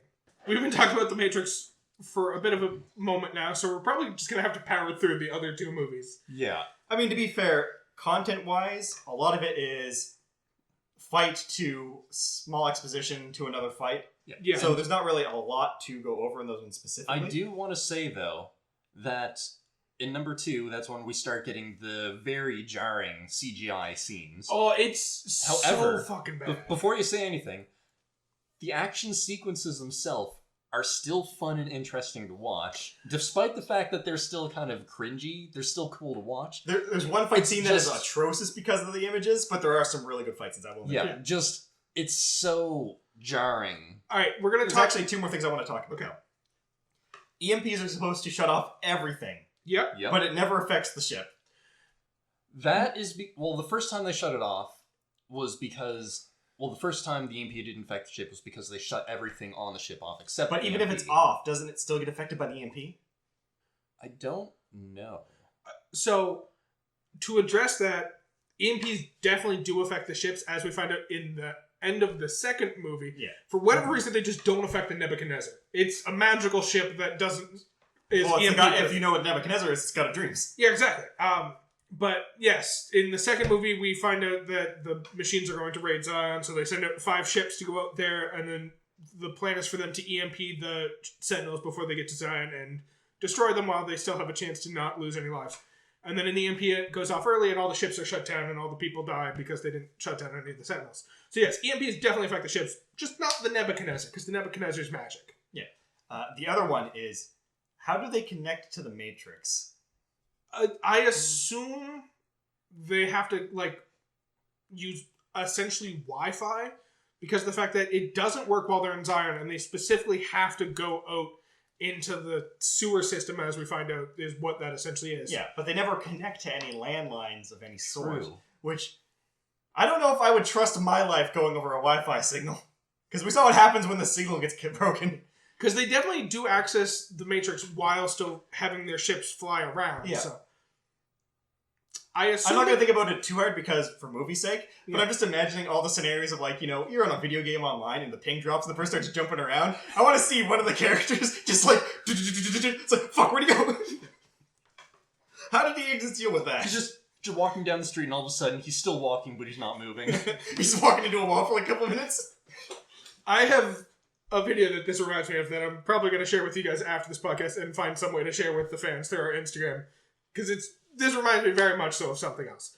But yes, I want to get back to these action sequences that you're so fond of from the second movies. So first of all, the CGI is real bad. It looks like they're playing with fucking action figures for a lot of it. Yeah, it gets really rubbery.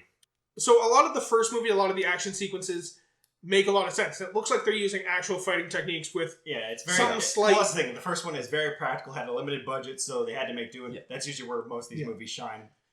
Another good example of it would be Jurassic Park, where that movie still 100% stands out. Well, with number 2 and 3, since Neo's fully awoken as the One and rules no longer apply to him, they've thrown practicality out the window. Well, they also decided we can't hurt him, so the movie actually opens with another Trinity scene, but it's her being brutally gunned down. Yeah.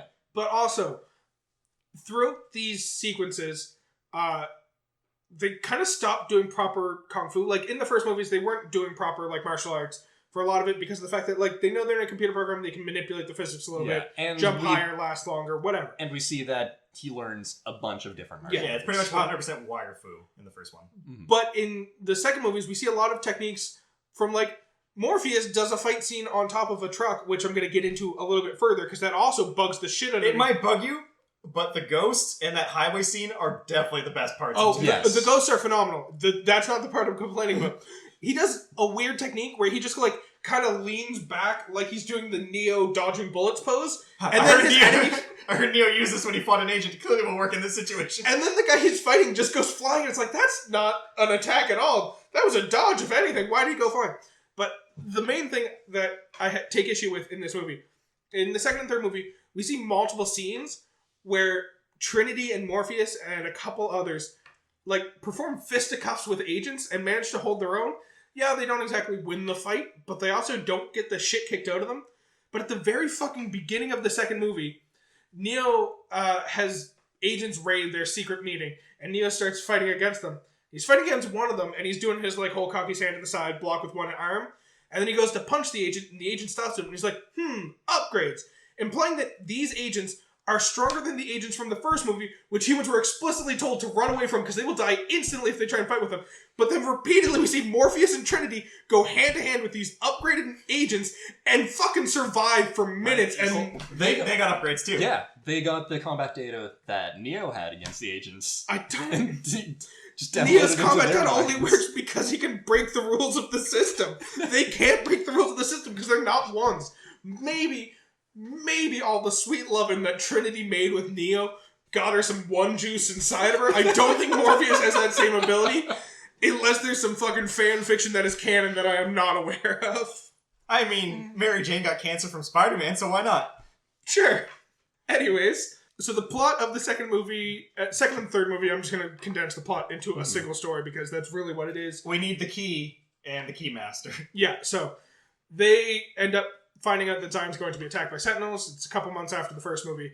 Also, one interesting does happen here, where Smith does show up, and we get to see his new power of assimilating people. And there's a part where one of the people from Zion is trying to escape through the phone, and Smith stabs into him, absorbs him, and then that guy answers the phone and gets ejected into his body. So he has Smith's consciousness controlling his real body. Mm-hmm. Guy's name's Bane. He's kind of a dick, like any character named Bane in literally any form. He's pretty much Cypher too. Yeah. So anyways, they find out that Zion's going to be attacked. Everyone's kind of called back to help protect Zion in a physical fight in the real world, whereas Morpheus realizes that they're going to lose this fight no matter what they do. They need Neo to do magic stuff outside in order to end the war before it happens. Essentially, they're doing the suicide mission from Mass Effect, where they're going to try to take it down at the system to stop the attack. Yeah. Mm-hmm. It's the end of Mass Effect 3, which we all know is perfect, and that's why these movies are great too. I didn't mind Mass Effect 3. Yeah, Mass Effect 3 was actually fine. Your mocking means nothing to me. The ending just felt rushed. Whatever. Anyways, so Neo visits the Oracle. The Oracle once again tells him, I got bad news for you. Shit never works out. I can't see the future beyond choices that you don't know how to make or you don't fully understand. Anyways, you got to find the Keymaster. The Keymaster is the only way you're going to end this war. The Keymaster is being helped by a guy named the Merovingian. He's an old program like me. Also, he's a vampire. He's one of the oldest programs in this system. And he makes orgasm food. He makes orgasm food.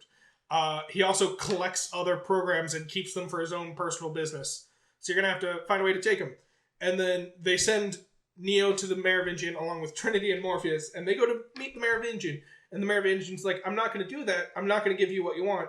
How about you go back to the Oracle and just tell her to fuck right off, like a good little boy. And they start to leave.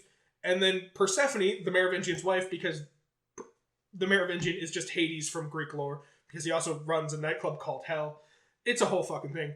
The Merovingian's wife, Persephone, is like, hey, Neo, if you make out with me real good and we like have that lovely connection that you and Trinity have, I'll give you the Keymaker. And they do that. They get the Keymaker. It's a whole fucking thing. They end up fighting against the Merovingian servants and then... The ghosts. Neo fights against his more generic servants and kills them all. And then the Merovingian's like, hey, I survived your predecessors. I'm going to survive you. And he closes the door and runs the fuck away. Yeah. Neo then has to fly back to the city because the door they went through is a portal to the mountains that he can't use to get back to the city. Meanwhile, Morpheus is now fighting with ghosts on top of a truck in the highway, which is bad because Trinity tells us that Morpheus said never go on the highway. It's a death trap. And Morpheus is like, well, let's hope I was wrong about that, but it probably wasn't. Which is quite the gamble to take at this point, because Morpheus has been right about every other goddamn thing in this whole series, and he was just wrong once on the highway.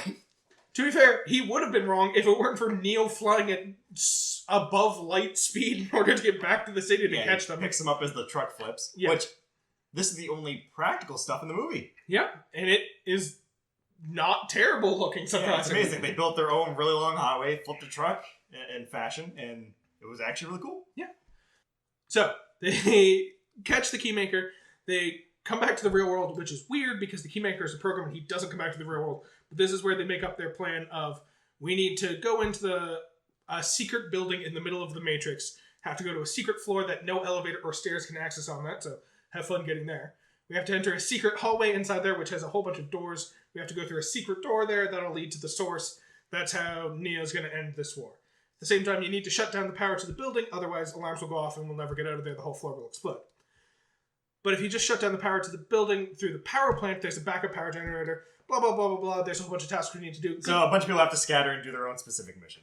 One of the plans goes south, and Trinity has to improvise, and that's what the opening scene of her dying was connected to. Yeah, it's her entering the Matrix, improvising, and then getting killed by agents. Also, this whole time, Neo's having visions of her dying. Yeah. So he's got a little bit of the Oracle juices, you would say. He's got the juices inside him. So presumably while he was giving Trinity his juices, the Oracle was giving Neo her juices. It was from that cookie he It was ate. probably definitely in the cookies. Definitely in the cookies. Fuck. So anyways, Neo goes in, he meets with the architect. The architect explains the fact that the world essentially happens on cycles. he is the 6th cycle since the architects started counting, because he tried to count years at first. Whatever. We also find out that Neo is actually a program made by the Matrix. Kind of. He is a human being, but the human being was implanted with code from the Matrix, because the first iteration of the Matrix, they just tried to make an idyllic society that humans would love. But humans rejected that. Yeah, like, Smith even explains that you humans seem to base all of your existence off of suffering, so a perfect world, you're unconsciously trying to wake up from because you don't actually believe it. Yeah, so idyllic society didn't work. We gave you a fucked up society. You guys still kind of rejected that, so we gave you guys a choice. 1% of you naturally rejected the Matrix. The other 99% were perfectly happy with it. And so that's how kind of Zion came to be, from those 1% of people.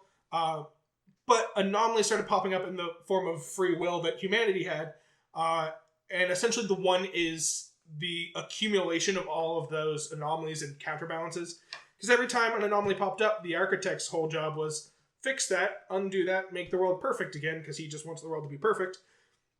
So the one is kind of the manifestation of all of humanity's free will in a single human being. And then the machines gave him superpowers over the Matrix in order to better control that. His whole job is he essentially accumulates all of that anomaly juice. Lots of juices in these movies, it turns out. And then his whole job is to go into the source where he can be disseminated. The code can be used to fix the Matrix so that it'll last longer on the next iteration. And then he chooses a bunch of people to create the new Zion. So the Zion that we know of was just created by the last, the one. So he's not the reincarnation of someone from 100 years ago who saved humanity and started Zion. He's the 6th in the line of ones who come through. So essentially, Neo is a bioorganic program, in a sense, is the best way to put it, that is specifically to reset the universe by doing his thing. That's what they give him the powers, because it's the whole planned narrative of the hero saving everybody. But in reality, he's just supposed to help balance everything out for the next set of it. And then when everything starts going out of whack again, they put that programming for another one into another person, and then they do the same loop again, effectively destroying Zion. And it's their way of culling the outer population that's not in the Matrix. Yeah. There's a lot more philosophical, interesting stuff in here, too. It's kind of also implied that because all of the clonings, they always clone the exact same looking person, too. Yeah, kind of. Because essentially what we're supposed to think is every camera screen we're seeing is every iteration of the one up to this point. Yes. So even though he's only been counting 6, we see hundreds of fucking Neos on screens beforehand. So it presumably also happens that the conversation always breaks down the exact same way, and you just see Neo's reactions 100 different ways. We do find out that there's a couple differences with this iteration. So Agent Smith going around copying himself, that's new. That hasn't happened in any previous iterations. And also, before they decided to implant within the one a love for humanity so that he would make the sacrifice. Because if he doesn't kill himself and kill off all of Zion, the Matrix will break and all of humanity will die. Yeah. So they try and implant him with that. This time, they more focus it, and instead of loving all of humanity, he solely loves Trinity. That's his whole raison d'etre. Yeah, so he ends up forsaking humanity to save Trinity because he sees that she's going to die. And this is where we get the moment of him being able to reverse death, I guess. Yeah. Best part is the architect even tells him, you already know what choice you're going to make, but here's the rub. You also know you can't save her. She will die. And he was like, fuck it. If she dies, human race dies. Fuck it, I'm the one. Yeah, I can fix this.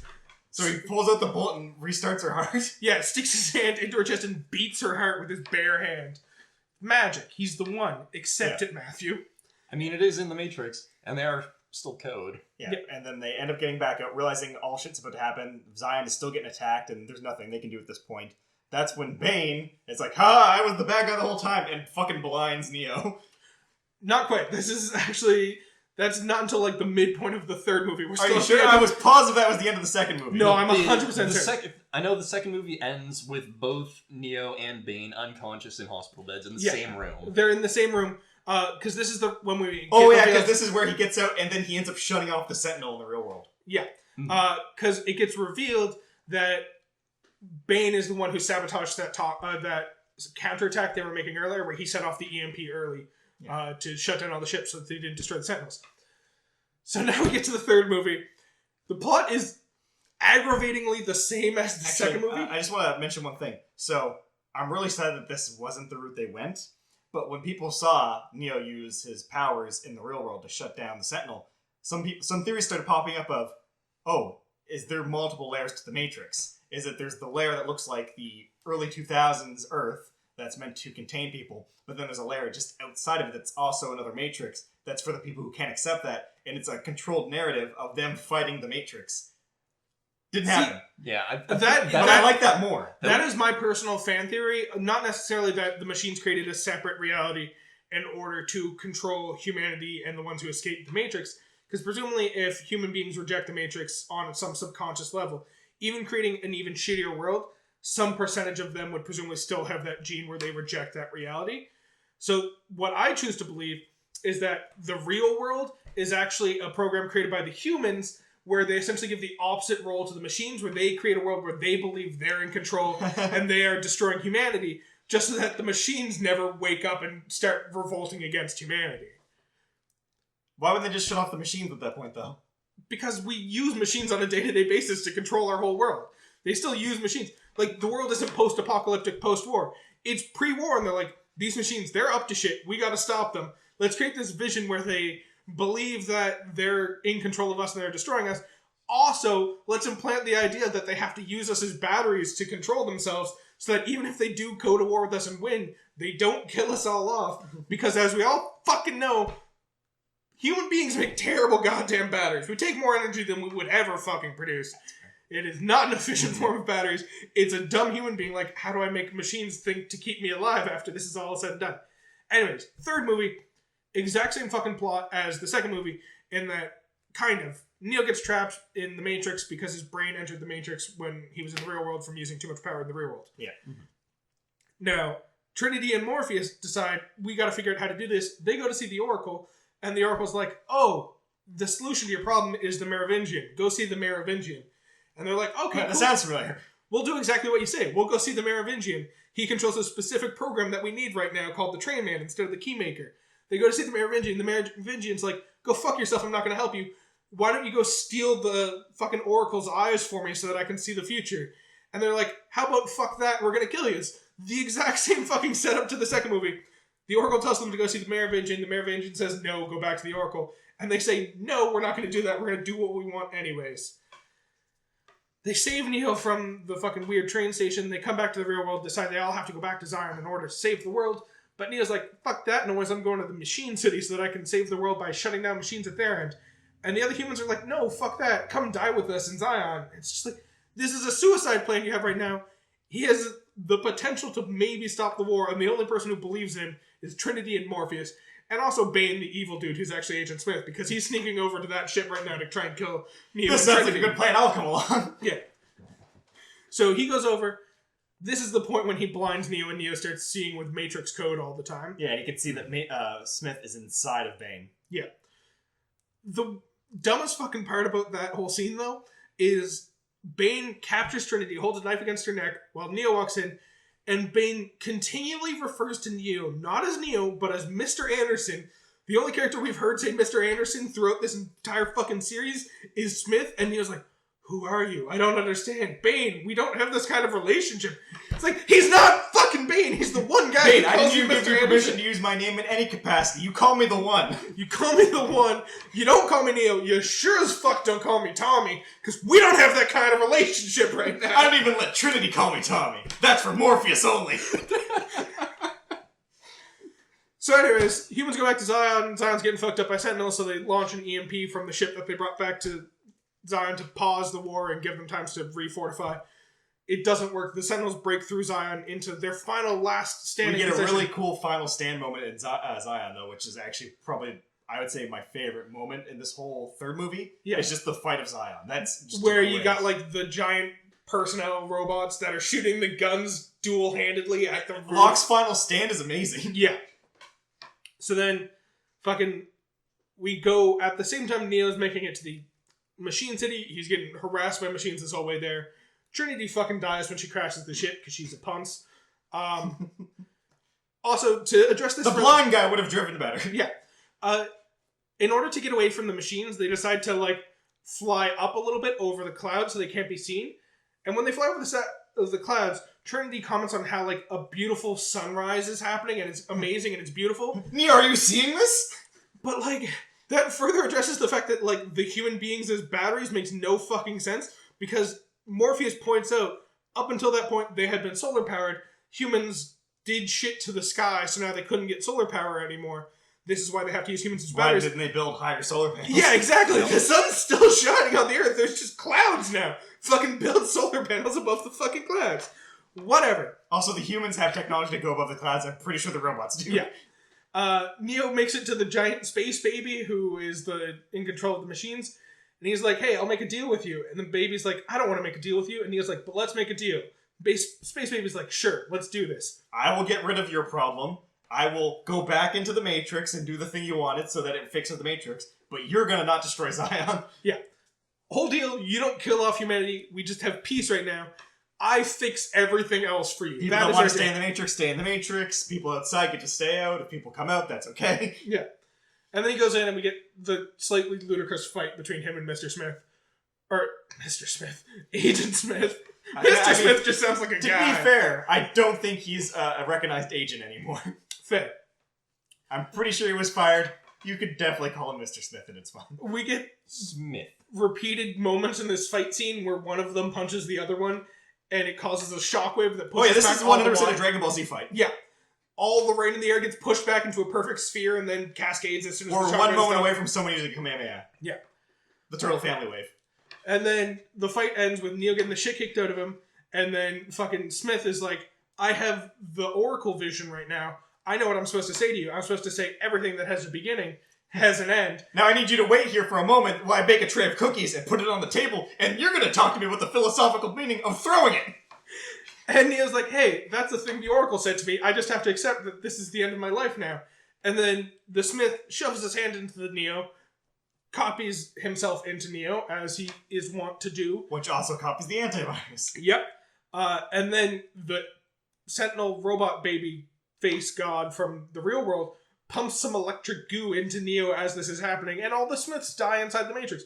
Which is weird, because the Smiths explode, and we don't see any Neo left behind when the Smiths explode, but, like, we also don't see any normal people left behind when the Smiths explode, but supposedly all the people who were turned into Smiths are now back to human form. Who knows? I mean, there's a lot of interesting things here. Like, the concept of... I really like that it didn't end with Neo defeating Smith, but it literally, like, him allowing him to assimilate was the way to beat him, so... Well, maybe it's through the other means. It's because he's Jesus. It has to end with him sacrificing himself for humanity. A second time. Yes.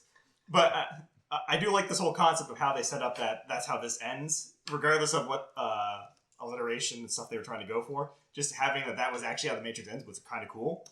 At the same time, though, it kind of also shows that, like, Smith, his whole thing about hating humans is ultimately what led to his downfall, too, because his need to consume everything is what killed him. Because if he just killed Neo, it would have been fine, but he had to assimilate him because his programming, even though it was altered, made that he needed to consume him. Yeah. Fun thing about this, have you guys played the Matrix game and done this fight? Nope. So in the game, because this fight, there's like the cool fight thing, but it ends with like the very philosophical conversation, essentially. So when you get to the point after the fight where the boss fight would be in a game normally, if it was just scene for scene for the movie, it would just be a conversation in the game. But instead, what happened is a giant Smith face appears. That's a combination of all the Smiths. And literally the creators, the Wachowskis at this time, are saying, we understand that the ending of The Matrix has very philosophical blah, blah, blah stuff, but at the same time, this is a video game, and it's supposed to be fun. So we might have slightly tweaked the end of this, and then it turns into a giant Agent Smith, and you fly around punching it in the face for the final boss fight. That's pretty amazing. But yeah, Neo dies, his body's still in the world. The robot's like, maybe humans aren't so bad after all, because he sacrificed himself, not just for the people, but for the robots too. Yeah. And then we literally get him, like, in a Jesus pose. Yeah. We literally, before that, get a pose when, like, the electric fucking hell. When the Matrix 2 Electric Boogaloo. When the goop is being pumped into him in order to defeat Agent Smith, we literally see him standing with his arms held out as if on a cross. The wires behind him are glowing yellow as if he has fucking wings, and where the goo is getting pumped into him is apparently his chest in the shape of a fucking cross, because we see a glowing cross on his chest. Really just nailing home, he is Jesus, except Neo into your life. And then the final scene is actually the architect and the oracle just enjoying the new world. Enjoying the beautiful sunset. Yeah. And then we find out that the random girl that was there the whole time is the one who designed the new Matrix, and she made a blue sky for Neo. Yeah. She decided it would be beautiful for Neo to see, which is not going to happen because he's super dead at this point. Also blind. Yes. Except Keanu Reeves is returning to reprise his role in the new Matrix. But here's the coming thing, in 2022. It could also be another loop, though, hypothetically. Yeah, I get the feeling that this is going to be Yeah. a future generation, the one. It's going to be a brand new loop. Yeah. Let's talk about the upcoming movie for a little bit, because I have issues with it. My main issue with it is during the filming of the second and third movie, the Wachowskis came out and were like, this is the end of it. We only want to make these movies. The story is completely contained in making this. Then in like the era of 2010 to 2015, when everyone was rebooting series or making gritty remakes and adding sequels and shit like that, people came to the Wachowskis and were like, hey, do you want to make a movie? And they also interviewed like Hugo Weaving and Keanu Reeves and like, hey, you want to make another movie? And Hugo Weaving and Keanu Reeves were like, yeah, that sounds dope. Let's do that. That'd be I so don't have fun. to put on a shitload of face makeup. Like, sign me in. I love those movies. I'd love to do more. And they went I to don't have to wear pointy ears. And they went to the Wachowskis, and the Wachowskis were like, this is a terrifying time to be alive, because all studios want to do is buy your movies, make more of them so they can make more money, and butcher the story that's already self-contained and perfect. We like The Matrix as it is. Let's not make it anymore. It's done. It's complete. Fucking let it be as it is. And then fucking 2020 comes around, and one of the Wachowskis is like, fuck it. Let's make another movie. So, I mean, if they have a good idea, I'm all for it. I guess. I don't... I mean, I would say I'm more confident in them doing Matrix 4 now, considering what they've done to this point of like being so hard against not doing another one, that I can only think that, well, if they are caving on it now, they must have an idea. It's either they have an idea or they have a lot of debt. It's one of those two things. Anyways, that's my concerns about Matrix 4 coming. Hopefully it's good. Hopefully it's better than the second two. Also, quick little power theory, just because I need to get it out there. I need to share my theory with the world. I've already shared the fact that the Matrix is clearly nested within a machine matrix that's just there to convince the machines to love humanity. I mean, they even have the fucking power play of, like, trust humans, we're good at the end. But the Merovingian, he's one of the ones. He's probably the first one, because when Neo, like, gets into the fight and the two ghosts chase after them, and fucking Morpheus and Trinity, like, go after them, he's like, you go after them, I'll take care of these guys. And the Merovingian just straight up says, you need to treat your predecessors with more respect, implying that he is an earlier version of the one. He's probably not the one who just, like, survived, but as they say, they assimilate the code from the one to try and fix the Matrix is the word I'm forgetting right now. That's bad. We've been going for a while, I guess. But so what happened is the way I interpret it is in the first iteration, they created the one as like kind of an accumulation of all the anomalies to try and fix it. And then rather than the idea being that they're just going to create new ones each time to continue fixing it, they just took that code and just like put it into a program and were like, this is the program now. So it has all the memories of being the one, all the powers to manipulate the universe, but it just is a program, which is why he considers himself one of the predecessors of Neo, because he's one of the first generation, the ones. He also, those ghosts are very clearly just like agents from an earlier edition of the Matrix as well. True. When I guess the architect was a lot more into dreads than he was into like suits and black ties. So he's the one who went rogue, created his own little world where he just starts snatching up other programs. It's just like, I control this, I control this, I control this. I control agents now. They now belong to me and do what I say. So yeah, I just think that's my theory. My two theories. The Matrix is actually a machine matrix just designed to convince machines not to kill humanity when they inevitably awaken. Like, if we ever do create AI and we're concerned that it's going to kill humanity, just, like, make them watch the Matrix movies on loop until they love humanity. But that might give them ideas, because that's how they beat the Matrix, so I gotta do this. True. Hopefully they just don't come to the batshit crazy idea of humanity use batteries. That's the one thing I'm concerned about, because that system tanks very quickly when they use up more power than they generate. I hope if we make actual artificial intelligence that's intelligent, it's intelligent enough to realize that we are not efficient batteries. Yeah.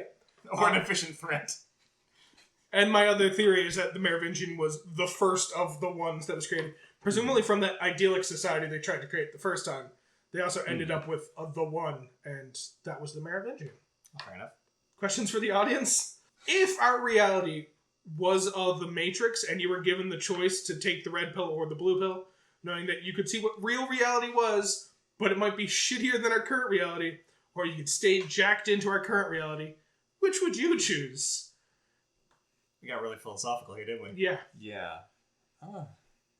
I'd probably take the red pill to wake up. For the possible chance of getting the ability to download martial arts directly into my brain. But you're already like a martial arts master, Matthew. I wouldn't say master. I'd say better than me. Let's go with that. I think if I was given the opportunity, I would try the Keith special where you take both pills simultaneously just to see what the fuck happens. So you can take the blue pill, the blue pill. Actually, I did a podcast about this one, so I'm actually going to take both. Let's see where this happens. Yeah, like he's holding all the pills and you like go to pick them both up. He's like, "What are you doing?" It's like, "Sorry, I just want to look at them, like just investigate." It's like, What the fuck are you doing? Has anyone taken both before? I want to see if I can wake up with amnesia and not remember this version of the world at all, just in case the real world is worse. I don't want to remember this better version. I don't want to pull a cipher. You've seen The Matrix, right? Yeah. You've seen the movie The Matrix that exists within your computer simulation you've created for some fucking reason. Yeah, I think I want to go too. Cool. Alright, audience, let us know your thoughts on that topic as well. Let's see how many people we can vote for purple pill. That's what I'm now calling that option. Purple pill. Well, I guess that about does it for The Matrix. Do you guys have any other suggestions for anyone? If you like kind of like the sci-fi end of the world aesthetic, might I recommend Appleseed. It's a pretty good series. It's about essentially people living on the fringes of the last city in the world. So think kind of Judge Dredd vibes, but it's that melding of machine and man is what's kind of going on in this hub city. And we follow Duna Newt, which is the main character, and we kind of see them as they join this police force in the city.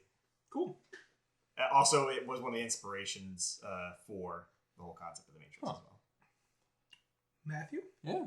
I have a recommendation of another relatively old movie, an Arnold Schwarzenegger movie, by the name of Total Recall. Get your ass to Mars. Pretty much, yeah. There's a remake made of it in 2012. I've never watched that one. I've only watched the first one. But essentially, Arnold Schwarzenegger playing the main character, he works as a construction worker. He keeps having dreams of having an alternate life as a secret agent. So, in order to kind of de-stress from his job or whatever, he goes to a company called Recall, where they implant false memories into your mind to kind of act as a vacation of sorts, when you can't actually go on vacation, but to make yourself feel like you've been on vacation. And he kind of ends up going on this whole journey to Mars, where it turns out he is an actual secret agent and people want to kill him, and he's supposed to do something, help with the revolution or fight against something. And it's another whole situation of trying to figure out what is the right thing to do. Is this the reality that's meant for me, or am I supposed to follow this other reality that's laid out before me? So I have seen both that one and the remake. The thing I will say is, in the original one, they have this big philosophical moment and kind of discussion where towards the end of the movie, you don't actually know if what's happening is real. It's often kind of brought up the idea of like, maybe this is still him imagining stuff and he needs to wake up and stop doing what he's doing. I'm on that side of things. They do away with that entirely in the remake, and they're just like, no, this is all really real. This is happening. You just get on board. Nothing is what you think. Yeah. My recommendation, if you're a fan of The Matrix and want some more content to consume of that variety before the fourth movie comes out, I recommend Goliath. It's a short story by Neil Gaiman, pretty famous nerdy author. It's a short story set within the Matrix universe, where there's a character inside the Matrix who's a secret agent for the government and is tasked with going to space and fighting aliens, still within the Matrix. He ends up waking up from the Matrix and also fixes the major battery issue, and instead proposes that Morpheus was just an idiot and didn't know what he was talking about. Said the reasons that humans are kept by the machines and plugged into the Matrix is not to act as batteries, but but to act as essentially USB disks where they store memories for the robots to help them kind of handle a lot of programming. So humans act as memory storage instead of batteries, which doesn't work. Yeah, so I'd recommend Goliath by Neil Gaiman. If that just about wraps everything up. All right, as always, thank you for listening to yet another wonderful, if lengthy, episode of What Is My Podcast About? I really hope this just doesn't become a thing. I recognize it's entirely my fault this time because I couldn't not talk about the second two movies. But I really hope we just don't become a 2-hour podcast. Yeah, thanks for tuning in. You can find us on all podcast streaming services. You can also find us on YouTube, follow us on Instagram. Send us a message if you have any suggestions for future episodes or have any questions you'd like to ask us. Leave a comment, subscribe for more. Yeah, also rate and review too. Those also help quite a bit. We don't really ask for that a lot, but I see we do have like 4 or 5 stars on Apple. I don't know where to see the ratings on Spotify and other things. Maybe I'll figure that out at some point. At the very least, just try and... If you do have comments and you don't see how to rate or review us on Spotify, shoot us an email and just in the email say 5 out of 10 stars, you guys suck, go back home. Sounds about right. Whatever you want to do, just let us know. But anyway, that does it for this episode. Next time will definitely be a lot shorter because we're actually going to be talking about... Oh, actually about that, I just got off the phone a while ago before we started recording with my good friend Christopher Nolan. He said, keep the schedule open. Don't know what that's about, but we'll see. Oh, looks like we can't talk.